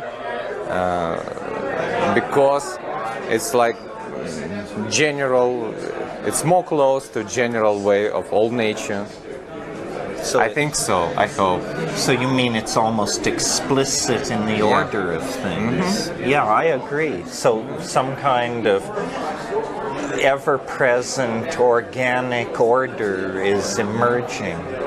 Yeah, this was why I thought it was interesting that Denmark voted against the EC, because I think European federalism is the old style of government, and that fragmentary localism, where you have one level of loyalty to your local community and the next level up is the whole planet, and there's nothing in between, no state, no nation, just a planetary consciousness and a community consciousness. Yeah, because on our biological level we have to solve our problems which grows up from our ego, and this is the main point of our difficulties. The ego. Yeah. But also on social level, there is probably the most problem is egos of organization, egos of countries, of states, and probably if we solve this kind of connections, so institutional, right, it will be more appropriate for our life, right? Like as social objects. Yeah, absolutely. Do you know Franco de Leo? No, just this is Victor Rupel. Nice to meet you. Franco did a lot of, in fact, the only research allowed on LSD in the United States in the late 70s, early 80s? Early 80s. And was that at NIMH? Well, NIMH never gave the funding, but it was an FDA-approved study, and it was approved also by the University of Maryland. And it was a protocol that took several years to develop to get it approved by the FDA. It involved up to 10 sessions of LSD, and a standard dose of 400 micrograms in one group and 25 in the control group. The other study was more open-ended with cancer patients, where we were trying to change the research to variate for the experience rather than the drug. And we had data that showed that people that had a certain type of experience would do better with anxiety and depression and pain. So we wanted to use patients as their own controls and control for the experience. When the experience happened, and we had an instrument that we developed to try to measure when the experience took place, then we would measure this psychometrically what the effects were. And there was a better, more open-ended study. Because I always felt that we shouldn't be controlling for the dosage. This is not a drug reaction. It's not a matter of just giving the drug. It's what a we behavioral claimed is that certain complex. experience that resulted from the administration of the drug correlated with positive results. And vice versa, if somebody were to activate some childhood trauma, didn't quite complete it, you might expect them to be depressed for a couple of weeks afterwards until they could get back in and complete it. So it would be a mistake to say, let's just give this dosage and then measure the effect, because it wasn't a question of dosage, it was a question of the nature of the experience that was activated and how that affected the personality. So we were able to do that with the cancer patients, to have to use the patients at their own controls and then measure what we call the peak experience. Walter Pahnke, it was a theologian and a physician and psychiatrist that started his research at the Maryland Psychiatric Research Center, and he had developed a scale based on the literature on mysticism from various people. And they found that if on this scale people had at least 60%, you could conclude that they had a peak experience. So there was a way then to say, okay, if you were above 60%, were you different in terms of what you showed on the MMPI scale of anxiety and depression before and after? And in fact, it was measurable. The people that had a peak experience, their psychometric testing was much improved compared to the ones that didn't. And the next phase then was, to me, was, okay, if you don't get a peak experience, then can you get one if you continue treatment? Because there is a whole process here. It's not, you're not just dealing with, the drug is just the key that is opening the door to some inner process that could unfold with time. And it's conceivable very well that if people were not pickers to begin with, may convert to be pickers in future sessions, or that initial pickers could become more robust pickers with continued treatment, so that the initial results would be more permanent. But that required a lot more sessions, because I think that the work that Stan did here in Czechoslovakia showed that individual may require between 15 and 80 sessions. So that's essentially where the research was stalled, because it was very difficult to get beyond 10 sessions. So do you get the feeling that it's opening up again because of these things going on in Switzerland and Strassman's stuff in New Mexico? Well, I have the feeling, there is a need for more effective treatment in psychiatry. There are a lot of conditions that we cannot affect very well today.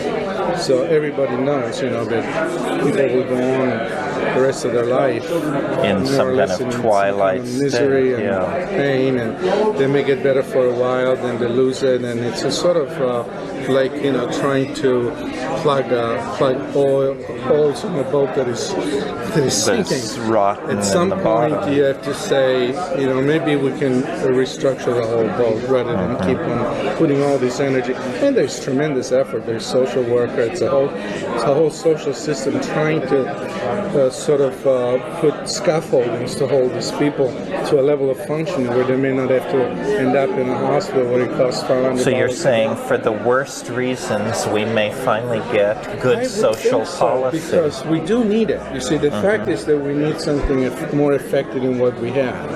Now, at what point will the profession say, we have to look into research that's already been documented to look for what might be a way out of this dilemma, because economically society's been drained from providing, and any person who has to be rehospitalized is going to involve thousands of dollars. Just everybody gets a physical examination, they get laboratory work, they get the activity therapist evaluates them, the social worker evaluates them, psychiatrist evaluates them. So it doesn't matter if they're coming in for 2 days or if it's the 20th time or the 30th time, they still get the same. And that's what's draining the system, and so we have to find a way to prevent the illness from either going further or to even to revert back. We need people to be independent. So this means pharmacology is due for some kind of a mini renaissance, probably, or psychopharmacology. I would think so, because now I think it's the phase where they're trying to look for the better thorazine, the better antidepressant, and that's okay. There's going to be a number of people that are functioning fairly well. But you're talking about psychedelically assisted therapy of which is different, which would be to treat the personality. Right, to treat the personality. And when you get to treating the personality, I think more or less people are conceding that there is no actual way to treat it right now, and that it's a waste of hospital money to hospitalize the patients for a character disorder, because you're not going to solve any of their hospitalization.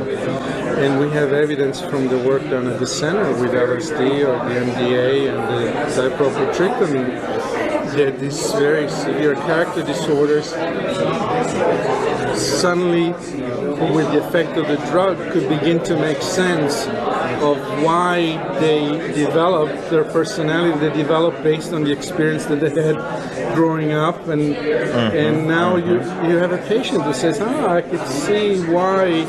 I remember one case where it says it was called the black sheep of the family. Well, in fact, it did become the black sheep of the family. Of course.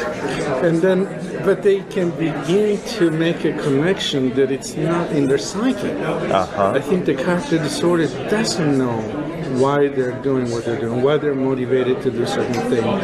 In a way, they're alienated from their inner self. And if you try to do therapy with them, they laugh at you because they know that you can't verbally induce them to have anything that is very meaningful. You see, so they frequently don't show up for appointments, and because they and the same person, if you can induce them to have a real therapeutic session, you have a patient. Right. If you say, I'll see you Monday at 8, they'll be there, because now they know there is a history and there is a way to undo it. So it's just a matter of reaching. And that's the important thing, because I think there is a lot of issues. For instance, when you get involved with psychopathy, and there's criminality. People that get sent into institution and they're declared, not guilty for reason of insanity.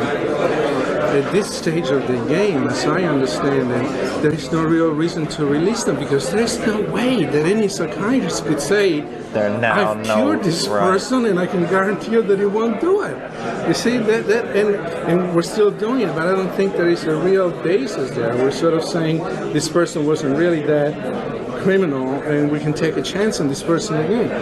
Now, if you had a way of really solving the pathology that was sustaining, then you'll have something solid to say. I think this person went through this. Okay, Jack, I can feel Jack getting nervous down here. Yeah, we have a lot of. But this is good. It is good. Okay. Okay. Yeah. Thank you. I think you should go for a walk. Not at all. I am. Yeah. Good.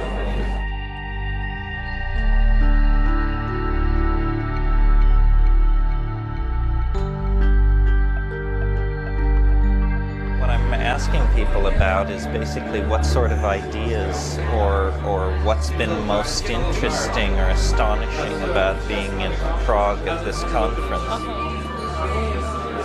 So there's your assignment. Being in Prague, the energy of the city and the opening that's happening And just that you can feel it. People are starting to come, out in the street.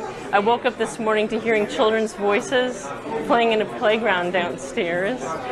And it was so much fun. It was like this energy and little kids. And I looked down and they were making these wonderful designs with rocks on the sidewalk. And it was just, it's the same kind of thing that I hear when I'm in kids in the United States. But it had this joyfulness and an energy in it. And meeting my friends here again. I am part of an international community of people doing work with sacred substances, and I never get to meet them very often. And so when we meet each other, there's a lot of stimulation and heartfelt, warm connections that we don't make otherwise. The theme of this conference was actually pretty heavy duty. Do you think it comes off as optimistic, pessimistic, naive, or how would you describe it? I think that the theme was perfect because it's ambiguous enough to bring all of those together. And I think all of those energies are happening now, and that's why it is optimistic and pessimistic and hopeless and hopeful, and it has all of the energy of all the ambiguity and the tensions involved with all of those various polarities sort of swirling around and creating like an energy. It feels almost like a little bit like an energy vortex that's happening, where energies from opposite poles come around and mix together. And I liked Richard Tarnas's talk on male and female coming together, and it made me feel a little bit like the way when the sperm comes up to the egg, and there's this kind of vibration that happens, and it sort of feels a little bit like that kind of energy where it's just fertilization. Full of potential. Right. So where are you going when you leave Czechoslovakia? Are you going back? Well, we're going to go back home, and I've been re-inspired to work on a lot of projects that we have. We're in the middle of putting together plans for a protocol to use LSD with substance abusers, where we've been given permission by the government, but we still have to go through a review panel that has yet to, we haven't figured out how to put that together yet. So you'll be doing a human studies work with LSD and alcoholism. And other substance abuse. People need to have the diagnosis of substance abuse. What that means in that person's life, we'll find out when we work with them, but at least to the rest of the world, that's what their diagnosis is, and it allows us to have them enter the study. Where will this go on? Probably in Baltimore, Maryland. Well, that's wonderful. Do you think it means there's a general loosening of attitude or a recognition? I think there's more chaos. It's a little bit of, it's more that people don't know how to regard it, and it may be that there's some opening in terms of a few more reasonable people who have a little bit more openness to it. They're still pretty paranoid. They want to be able to trust who's doing the work, and how can they trust people if they're doing psychedelic work? So there's still the same catch-22 involved in it. Of course. So, well, thanks for talking with us. Thank you. Okay. Hope you have fun in Prague. Yes, I will. You too. Yeah, I am. Are you going to get out to the countryside at all? Well, we're probably going to go out on Thursday and visit some things out in the country. There's a spa at Carlsbad in Western Bohemia, and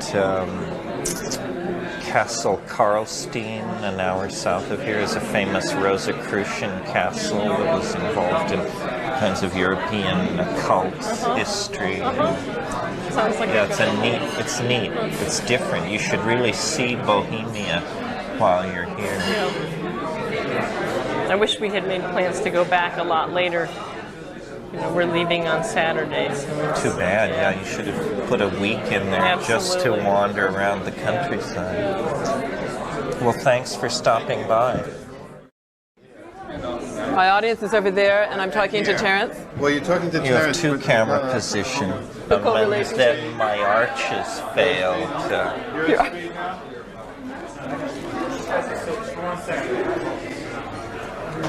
So what are we going to talk about? Well, I'm going to ask you what has been interesting or unexpected about Prague, or how you feel about this whole scene.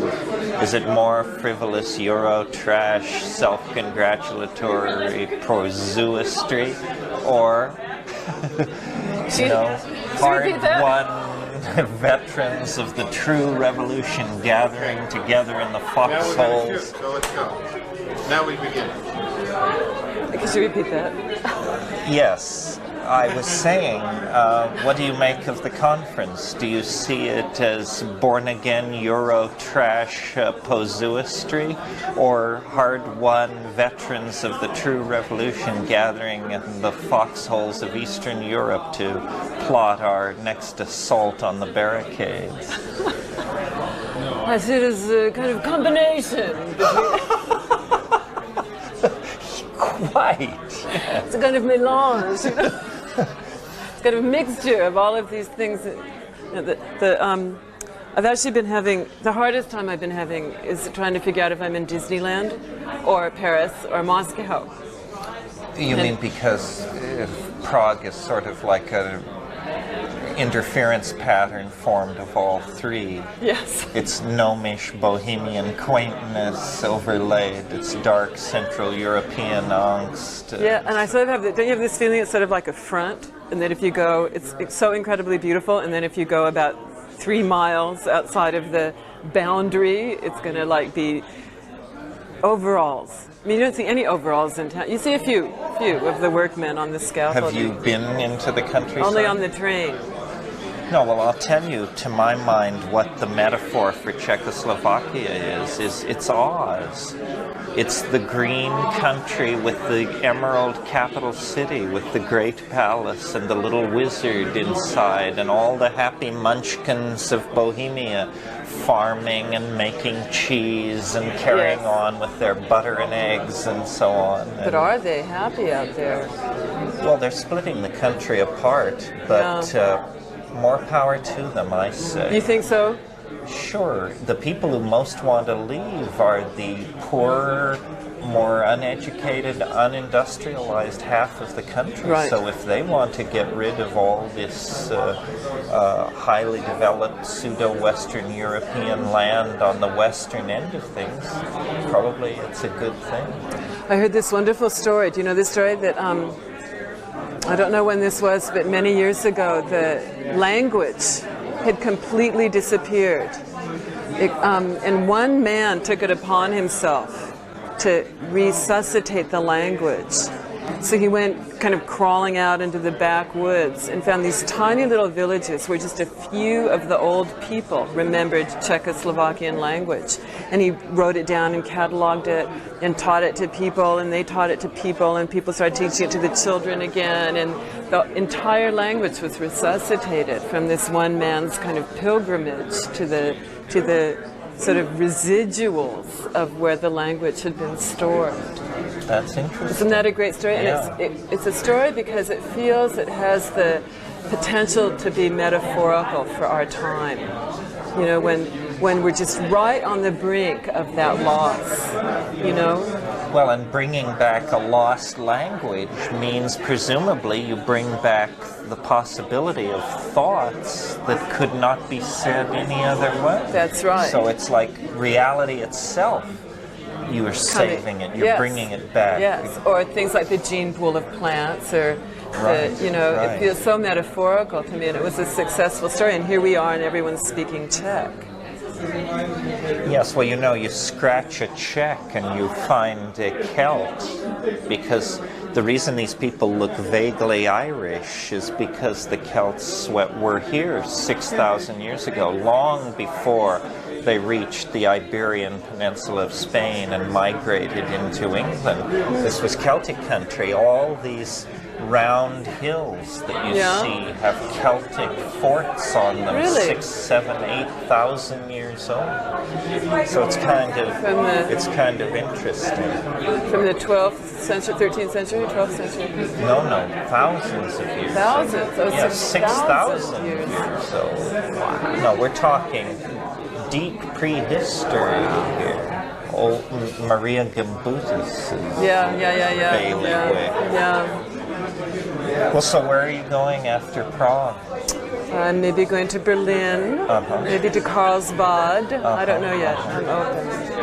I think the conference is interesting. Were you asking about that? Yeah, what's the most interesting thing you've run across? Well, I don't know if there's the most interesting thing, but I think I wonder about the question about that no one seems to be asking about whether or not, when transpersonal psychology first hit, we all had the very optimistic feeling that this was going to make a big dent in the movement of history, just like we all did during the 60s revolution, that this was somehow going to blossom into some major transformation of essentially how people treated each other. And it feels like now these conferences have been going on for, 10 years, 15 years, 20 years? At least that long. And maybe it's time to ask that question again. I mean, what makes us so special? If transpersonal psychology is so wonderful, what has it done for us? Right. And is it working? And does it have the potential to work? And what does it mean for it to work? And in a way, I feel like people are going up and sort of within their own ideological frameworks, presenting the things that we've heard them present again and again and again. And it might be time to, I miss a kind of critical evaluation, or everyone's very polite, and saying, well, as Brother David said, and well, as... You mean no one would dare stand up and say, my God, you're not going to sing a song at the end, are you? Right. Or not more of your damn heart. Right. Well, Nina, why are you reading? That's your wonderful Why are you function. reading from a paper? Why? There's 1,700 people standing there and you're reading from a paper. Have you been to lectures? Because I've been making Yes, this I've been picture, to lectures, and people read papers. Well, yes. Okay, so what brings to my mind is, it's the medium is the message, that if you're going to create a paradigm shift, right, that's about remembering that all of the things that people have been saying, that we're this component and that component, we're spirit and we're nature and we're earth and we're body and we're head and we're mind and we're heart, and then you have to approach the whole thing holistically. You can't do it like this.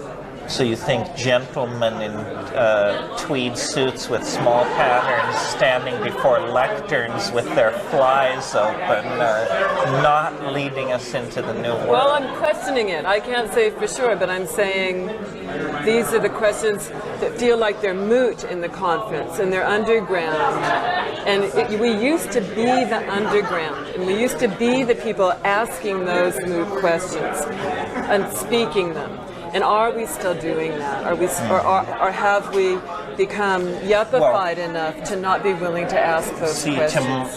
Maybe it's because I'm obsessed with one subject, but it seems to me... You are obsessed with one subject, aren't you? But here's the insight which that gives me, which is... as a movement, this transpersonal thing is vitiated by a huge number of people wanting to cash in on the imagined phenomenon of addiction. Yes. So we've got 12-step up the kazoo. And I think, the transpersonal psychology should not be in the business of selling people on the idea of addiction, because it is the end of moral responsibility. If you're an addict, then it's just like getting the flu or PMS or something. It's just not your fault, and you just really better get some psychotherapy and take care of that. So I think I'm surprised that in all these psychedelic panels and so forth, there hasn't been a real attempt to say, look, we need pharmacological intervention. I mean, we're hardwired for bashing out the brains of woolly mammoths. That's what would put it, I don't know that I entirely agree with you, but that's what would give it a dynamic edge that I don't feel like the conference has yet. People are too nice. They're too nice, and they're too timid. And you can't be an underground and be timid. That's right. The avant-garde didn't get there by being polite. Right. So what happens when transpersonalism becomes somewhat mainstream, not that it is entirely, becomes problematic. Just as what happened in the 60s, it gets kind of bought off, and then people are selling their books and their careers are established, and they're afraid to make those kinds of challenges. I think it'd be great to have a psychedelic panel, or mixed with a 12-step panel. Were you in the psychedelic panel? No. Because it was incredibly polite. I even found myself being polite and thinking things that I thought were bullshit and just letting it fly by because I thought, oh, these people have what all did you these... think was bullshit? Somebody says, they were saying, how can we make psychedelics more respectable? And somebody suggested that they publish a journal in which you didn't sign your articles and you didn't give the names of the patients. So, and I thought to myself, political gutlessness reaches mega proportions. That's not how you do it. You do it by standing up and being counted, not refusing to put your name on your research. I mean, that you've already knuckled under at that point. See, I think that I still have that sort of Socratic model in my mind. I think that wisdom comes through some kind of dialectical dialogue, and that if you really go for the disparate points of view, then you can form your own synthesis that somehow embodies the truth in some way. That may not be exactly the same, but I've sort of heard the truth of people's orientation. So it's like the I Ching says, knowledge that is not, I don't know how it puts it exactly, but basically knowledge that is not created out of interaction with critics is sterile. Right, because there's no feedback loop. Right. Which there is in every living system. There's some kind of a feedback loop. Nothing to polish the edges. Right. And one of the things I've experienced here, I don't know that I want to go on camera saying this, is that the workshop that I felt, or the lecture, whatever, that was the most interesting was somebody I'd never heard of. It wasn't one of the stars of the transpersonal world, whose stuff I enjoyed. But it was this woman, she talked about this intergenerational psychological patternings that go on. And for me, it was very contemporaneous with experiences that I'm having. So to hear somebody articulate them, even though it wasn't new information, it was confirming experiences that I was currently having. And so I found it very moving to me. She didn't read a paper, she just talked. And she's not a big star, and she didn't tell stories that I'd ever heard before. And I thought, well, maybe that's something going on here that I'm not so aware of, that there's sort of some of the lesser known people who have had to hone their skills more because they can't rely on their reputations, and they're not in the clique. Right. Maybe they're the ones who are really cultivating some of this more avant-garde sensibility. No, I think you're absolutely right. Once you're a known quantity in the media, you're almost self-defined out of relevance. This is called the dancing bear phenomenon. I hate it. I'm sure you're aware of it as a performer. It's why Ad Reinhardt had to paint black canvases till the day they planted him, and because, you become defined.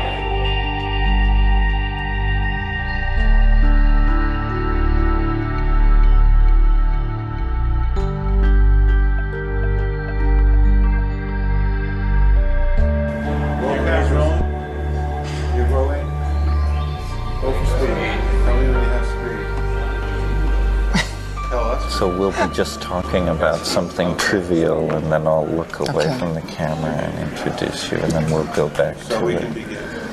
Great. So you've been having a good time in Prague? Yes, I've been having a wonderful time in Prague. Yeah, it's a pretty amazing place. Yes, it's I'm talking with Mo Maxfield, who is interested in the integration of Aboriginal medical techniques into the traditional system of Western medicine.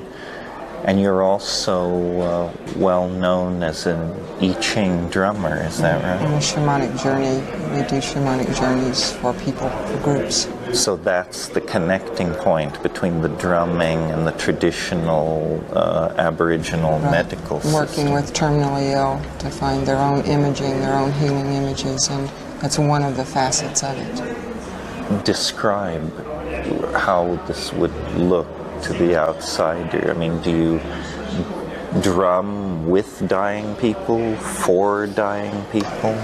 There's a foundation in Argentina, and many of the people there are terminally ill. They can't go any further in the medical system there.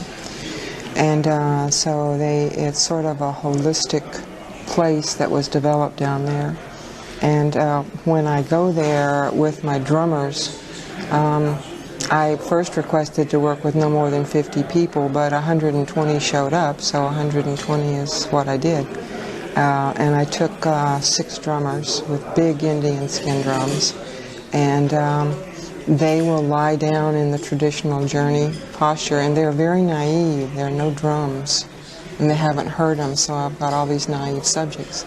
And they'll go on a journey in the morning and a journey in the afternoon. And what happens is that their brainwave patterns will change. I did my dissertation on that.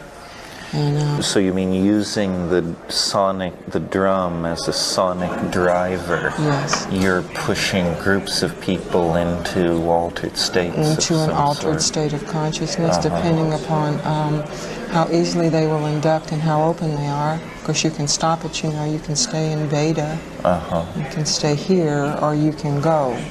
So is it pretty well established by studies that these brain transitions are taking place under My study is the only one that I know of. Oh, you mentioned you did your thesis on this kind of thing. Interesting. Why does this happen? I mean, why is the brain susceptible to this kind of sonic driving?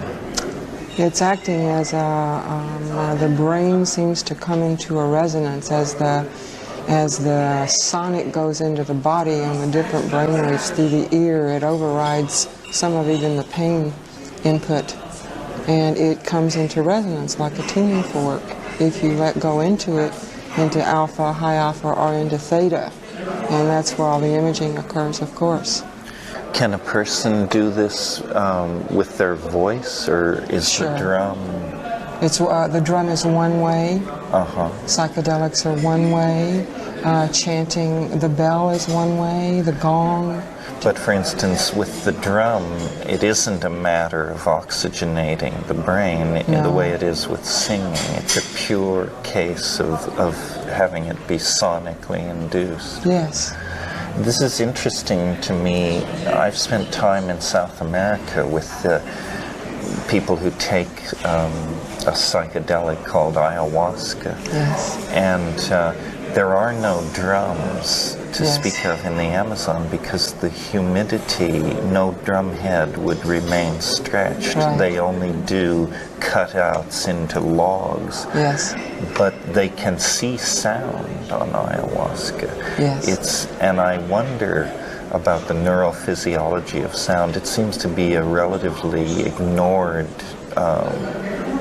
area in Western medicine. Yes, I agree. Talk a little, if you can, about your notion of the potential that sound might have in some future medicine. I think that it was probably a very integral part of all medicines, and I believe we lost it. I know little about anything but the drum, I mean, clinically or medically, and I'm not that heavy a clinician. And function only with brainwaves because my experience with just drums was so profound. I said something's happening here. And then when I was in a study for the University of California with an alpha training where I was taught to go into alpha theta states, I noticed that I would be able to track this state through brainwaves. You've got to be able to track altered states with brainwaves. You just have to. That's the way that works. So let's prove this. And so every researcher's dream is when you find a hole in the literature, and there it was. Sure, absolutely. Yeah. And I need my studies validated. I need other studies to do it. But what I envision for this is you can take people who normally would be much too fragile or frightened or traditional to use another doorway, whatever that doorway may be, and with normal-looking people playing some exquisite drums that have good tones, and say this is an ancient technique for, you know, finding your own psychomythology. It's safe, will keep you in 15 to 20 minutes, and you have to do that research. My research proved that too. I've got graphs. That when you do that, and then you come back, and then you're back and it's safe, and you can tell somebody you're not, and you don't have to be frightened. Why do you, or how do you connect it to the I Ching? What about it is I Ching related? Well, as I was walking around one day between classes with Angelus, and we were working with the I Ching very deeply, I said, a voice said, I wonder if one would be able to drum the I Ching. And I went, whoa, where did that come from? So I talked to Angie, and we immediately started working on it. And if you drum, you can cast them, and you can drum them, and it turns out it's a focus meditation. So, for instance, you have 64 hexagrams Yes. in the King Wen sequence. Yes. And here we have a drum. Yes. Now, what do I do? All right, let's start. If I were going to teach you to drum, I'd start you with a trigram. Let's take fire. Okay. We'll start from the bottom, the way it's cast. And it's so simple because it would be fire, fire. So the long beat is the solid line. Is the single line, and the double is the two half lines, and you drum all the way up. I see. So you view the line length as indicative of an interval. Sure. Interesting.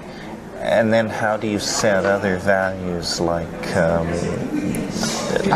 key and tone? Well, of course, with a drum, this is not an issue. I see. Someone took it and did it with an ocarina. It was just great. I don't know, other musicians will do this. So can you sit down and play the King Wen sequence in 384 beats, Yes. one beat for each line, Yes, I have each yao? music, yes. See, and also, like, if I take every position of fire that can be, fire above the mountain, fire below the mountain, fire above, then there's a sheet of music for fire. So it's like almost like Bach's method of composition, theme and variation, recursion, inversion, mirror image, all this stuff. And there's a wonderful thing that we journey people with. That's all of the yin trigrams put together 4 times for the fourfold way. Against all the yang, they're exactly opposite, so it's called the polarity duet. So you'll have, 3 drums playing one, 3 drums playing another. You can't go as far on it. Keeps you in the channel, and all kinds of relationship issues come up on your journey. And is it actually musical, or is it just quirky and peculiar? It's fabulously musical. Is it? And you will be able to hear the different resonances of the different patterns. They're very, very different. If I play all the yang, it's very different from the receptive and the yin. It's very different. You can feel it. It seems that this, this is probably sacrilege from your point of view, but it seems like this set of ideas would lend themselves very naturally to computer composition of music. Absolutely. Oh, I see nothing sacrilegious. It's, what I'm doing is sacrilegious. An I Ching scholar would probably have a stroke. Possibly, although they might surprise you. You've got to pick them carefully. Yes. Well, that's very exciting. Where do you see it leading, or what would you like to do with that? We're working with people and groups of people. One thing that happened is that everybody wants to play a musical instrument, and most people have a secret desire to drum. It's been jerked from our culture through the Christian church. They said it's licentious and you can't do that anymore. So people are finding they can drum. They get hands-on. It's a kinesthetic entry into one of the oldest books on the planet, into an ancient, it's a blending of East and West. And you cannot do the drumming if you're not grounded in your body. You cannot do it. And it takes practice, because as you begin to drum the sequence, you stay here and you also go out.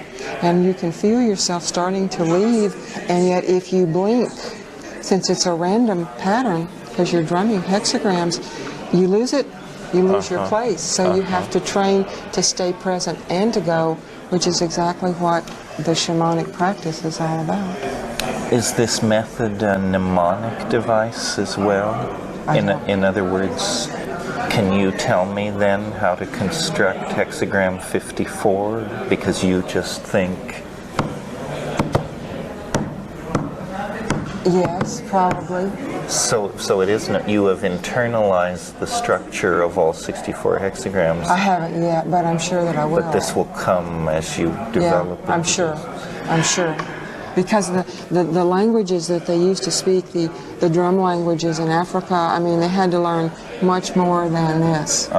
But we're just, I'm not accustomed to that yet, so it's pretty new. I've been Well, doing then about there 4 are or 5 so years. many ways that these hexagrams could be arranged. Yes.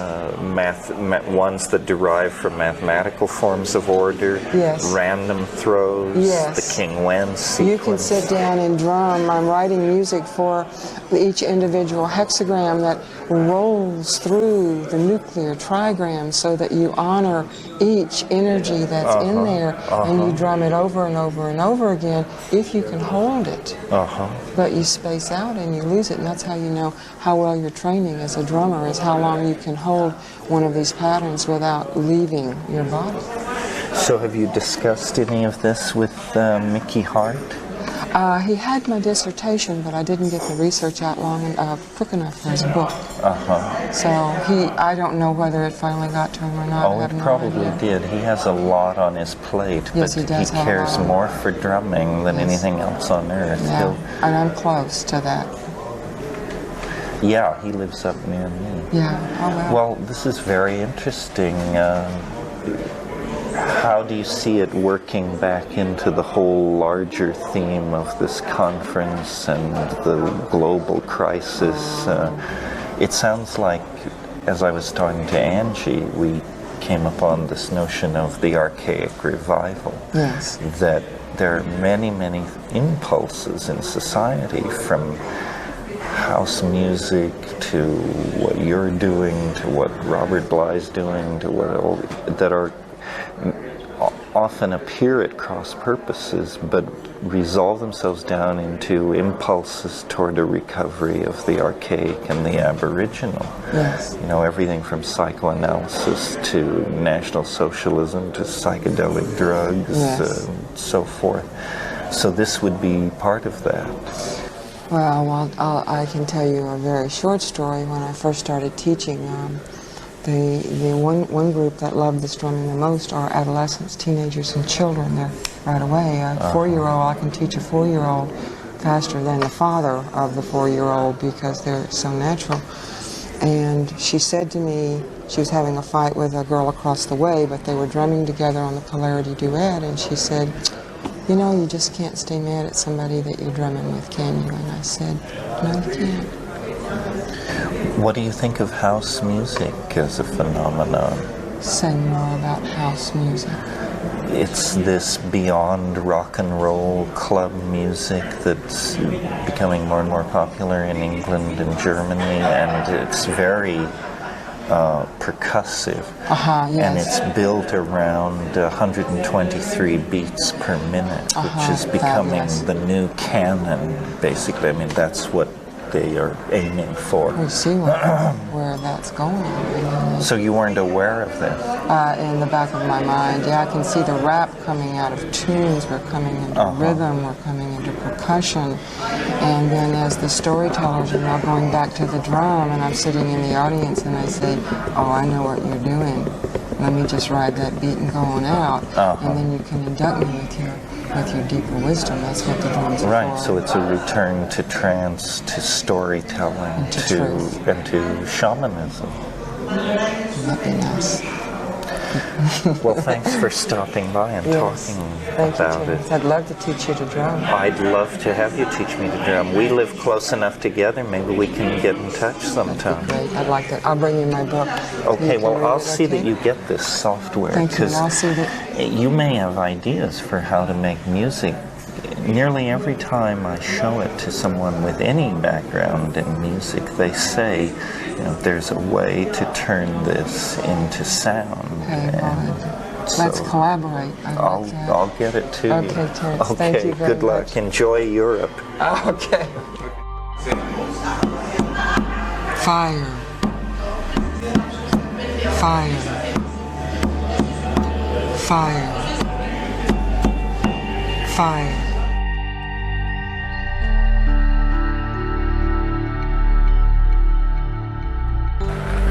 So, from your interest in Eastern philosophy, you somehow made a bridge to an interest in comedy and performance. How did that? I think it was the other way around, that my interest in comedy sort of led me into philosophy and looking for the real jesters in the philosophical world.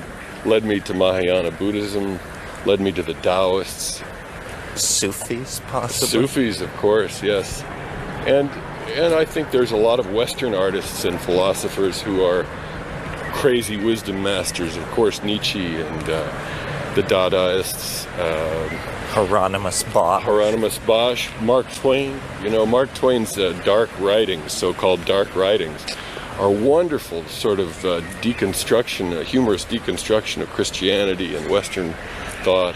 I remember he wrote a short novel on the subject of the courtly fart. Yes. He was a classic. But and I think he was sort of the Western Chuang Tzu. Chuang Tzu is very much like Mark Twain. Chuang Tzu said, "He who knows he is a fool is not the biggest fool." And that's sort of the crazy wisdom outlook, is that we really take ourselves very seriously. And maybe there's no reason to take ourselves seriously. We should think about it. Well, this sounds a little like the classical cartoon, the guy coming to Mr. Natural and saying, "What does it all mean, Mr. Natural?" Right, and right. he says, "It don't mean doo-doo." You got it. There are some crazy wisdom masters, though, who sort of transcend that view, and they have a more benign feeling about the human condition. But there are those who, coming out of the crazy wisdom school, you might say, although they would all deny they're in a school, who think that life is pretty much meaningless, and the joke's on us. I mean, here we are, born into a life we didn't ask for, not told why we were here, what we're supposed to be doing, and given just enough awareness to know that we exist and that we're going to die. And it's like Wavy Gravy says, if you don't have a sense of humor, it's just not funny. Yes, well, didn't somebody say life is a joke without a punchline and death is a punchline without a joke? Franz Kafka, once said, the meaning of life is that it stops. Yes, it's great. Did you see here in Prague that one of the main streets has a banner with Kafka's name across it because they're doing some theater production? And I thought to myself, if that isn't Kafkaesque, what is? So we've been talking about your interest in Mahayana. I know your main interest is comedy and humor. As the author of Crazy Wisdom, can you put those two things together for us? Yeah, it's sort of like a cosmic perspective and a comic perspective are one and the same if you get the right angle on the human condition, And there are many great fools and jesters who have also been mystics and have really had the overview of overviews, and yet make a lot of jokes and make light of it. It's sort of the lighter side of enlightenment, you might say. So you mean the great madmen of Western history, Hieronymus Bosch, Dali, Ensor, Mark Twain, Groucho Marx. I mean, you name it, there's a million of them, and they're both Western and Eastern, and they both all the crazy wisdom masters seem to say that this life is an enigma, and if it's not an enigma, what is it? So if you can't understand it, at least you can laugh at it. Yes, trying to laugh through the tears. I mean, that's been the ancient Jewish way through all their oppression, and being a Jew, born and raised in Nebraska, life has always been a little strange for me, you know. I've always felt a little like an alien. I was going to say an extra environmental for sure. Yes. I'm talking with Scoop Nisker, the author of Crazy Wisdom. Well, now your métier tends toward performance, is that right? Actually, partially performance. Not a lot of people get my jokes. It's mostly transpersonal people that get my jokes. So I do workshops mostly in Crazy Wisdom, sometimes with Paul Krasner, the editor of The Realist. We have workshop participants make up their own religions and their own governments and then present some kind of ritual that would give the facets of that government or religion. So basically it sounds like the premise of Crazy Wisdom is irreverence and breaking down of boundaries surrounding sacred cows and institutions. Absolutely, and saying that, you know, we really don't know, and we have to look at all of our stories and see them all as only possibilities, and that nobody's got the answer. And also that, you know, we think so much of ourselves, we take ourselves so seriously, and we think we know what's going on. But every century or so, and every new civilization, we find out that the previous one was wrong. And so to recognize, as Chuang Tzu says, that they who know they are fools are not the biggest fools, you know. So would you be willing to sign on to the idea that the world is not only stranger than we suppose, it's stranger than we can suppose? Yes, yes. I sign on to that. Good. Well, listen, can we have a hit of your Hochkunst here? Let me step away and you just do your thing. That's your bag. That's my bag. Well, I'll sing a little song of introduction. I wear crystal, I think kind of mystical. I like brown rice and green tea. I got myself a mantra, tried a little tantra. Meditation sets me free. You can tell by the things I do, I'm a middle-class Jew. It's been great being here in Prague, where they've had this velvet revolution. It's so soft and beautiful to look at. And they have this president that we in America can only like dream of. Václav Havel, you know, a philosopher, a poet, a conscious, compassionate man. George Bush was formerly in the oil business. And the president we had before that was a B-grade movie actor. So they had a velvet revolution here. We're still waiting for our revolution in the United States, the polyester revolution. When the Soviet Empire collapsed, I said to myself, aha, one empire down, one to go. And it won't be long. It seems like the United States' decline and fall is well underway. There's really nothing to be ashamed of. Empires all collapse. No empire can live forever. A couple decades ago, the British were proud to say, looking over their vast empire, the sun never sets on the British Empire. And now it's just those few little islands in the North Atlantic. They might say, the sun never rises on the British Empire. So that's, it's the fate of all empires, and ours is on the decline, real steep these days. You know, the biggest national debt in history, the biggest trade deficit in history. The Japanese make better cars and TV sets than we do. The French make better bottled water than we do. God knows the Czechoslovakians make better beer than we do. I think what we should do is see the writing on the wall and go to the United Nations and announce that we are resigning formally as a superpower, and from now on would like to be known as an ordinary nation, and just save everybody the trouble of decline and fall. That would really, it would set an example for all empires to follow. I think it's really a good idea. And there's a candidate for president who could lead us in this decline and fall, make it easy for us. My friend here, nobody. Nobody will lower your taxes, nobody will feed the poor, and nobody can fix the economy because nobody's minding the store. And Nobody has all the answers. Nobody can stop the wars. When nobody wins, nobody loses, because nobody is keeping score. And nobody is going to do it for you, and nobody will treat you fair, because nobody knows the trouble you've seen, and nobody cares. And one more thing, nobody is perfect, and nobody will live forever, and nobody's going to save you. Nobody knows what's going on, and nobody is the one and only one. Well, one more thing, nobody loves you. And nobody could be so divine, and nobody can fool all the people all the time.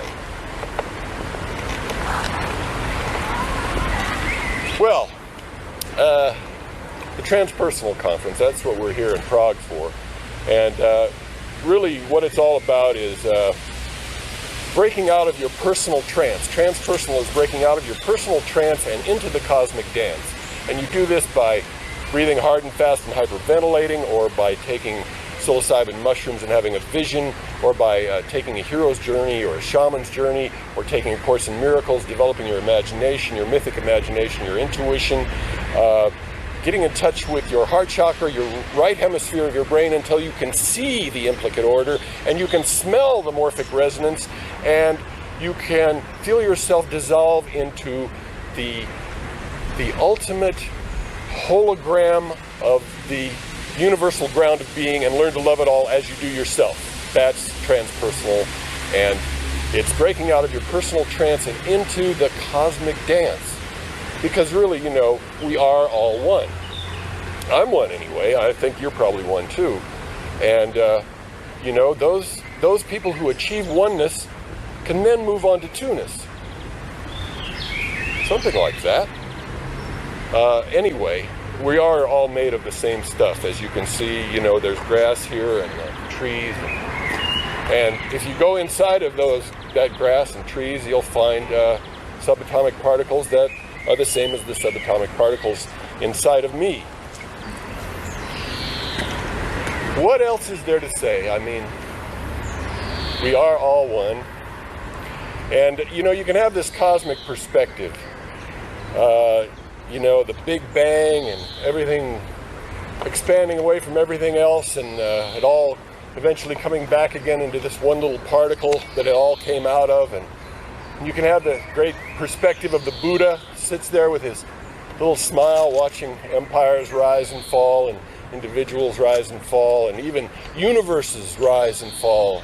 Everything born and transforming into something else, and nothing remains as it is. And the Buddha knows this, and yet he's got this little smile on his face, sort of a little smaller than that of Alfred E. Newman's, who once said, "What, me worry?" The Buddha is sort of like that, but a little bit smaller of a smile. But no matter how big a cosmic perspective you got, sometimes you get the blues, because everybody gets the blues, and life is tough. You know, it's just that way. You know, the Hasidic rabbis used to say, if God lived on earth, people would break out all his windows. So I'd like to close maybe here with a little song called The Buddha Blues.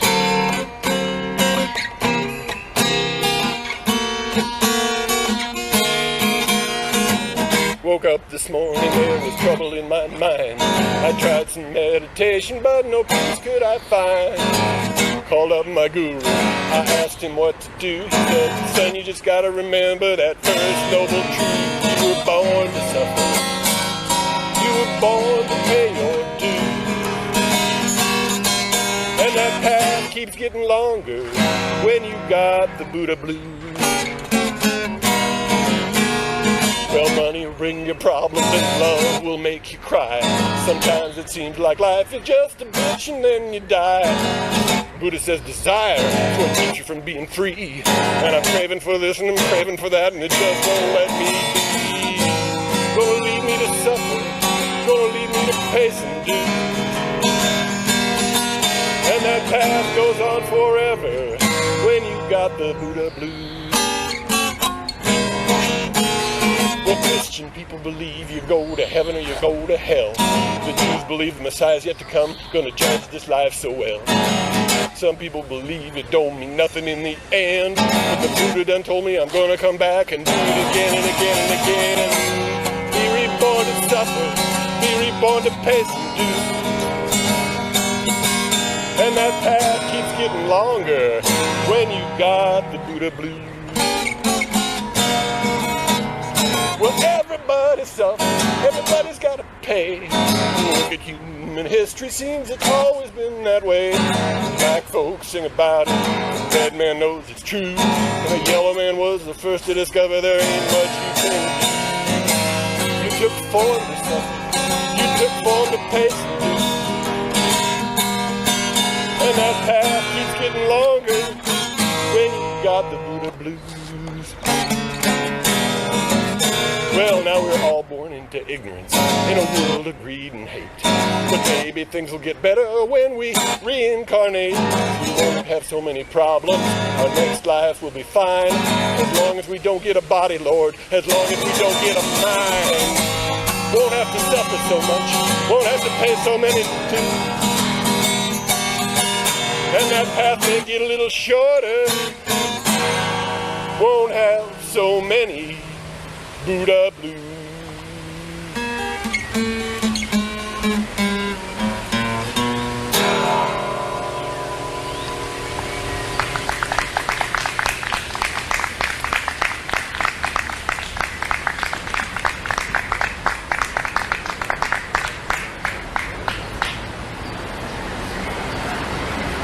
Good, good, good. Did it work? It worked. A very happy abduction.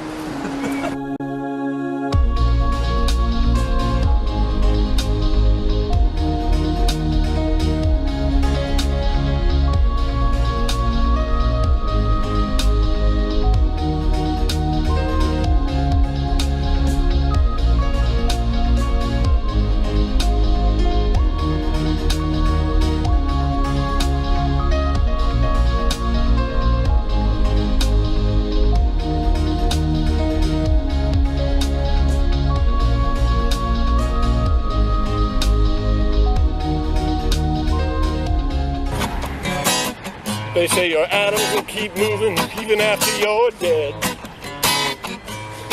They say your mind keeps moving too after it falls out of your head.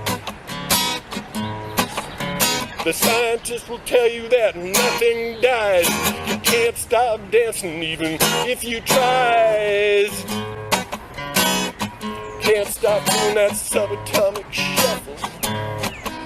Oh, it's a subatomic shuffle. That bird's doing the subatomic shuffle.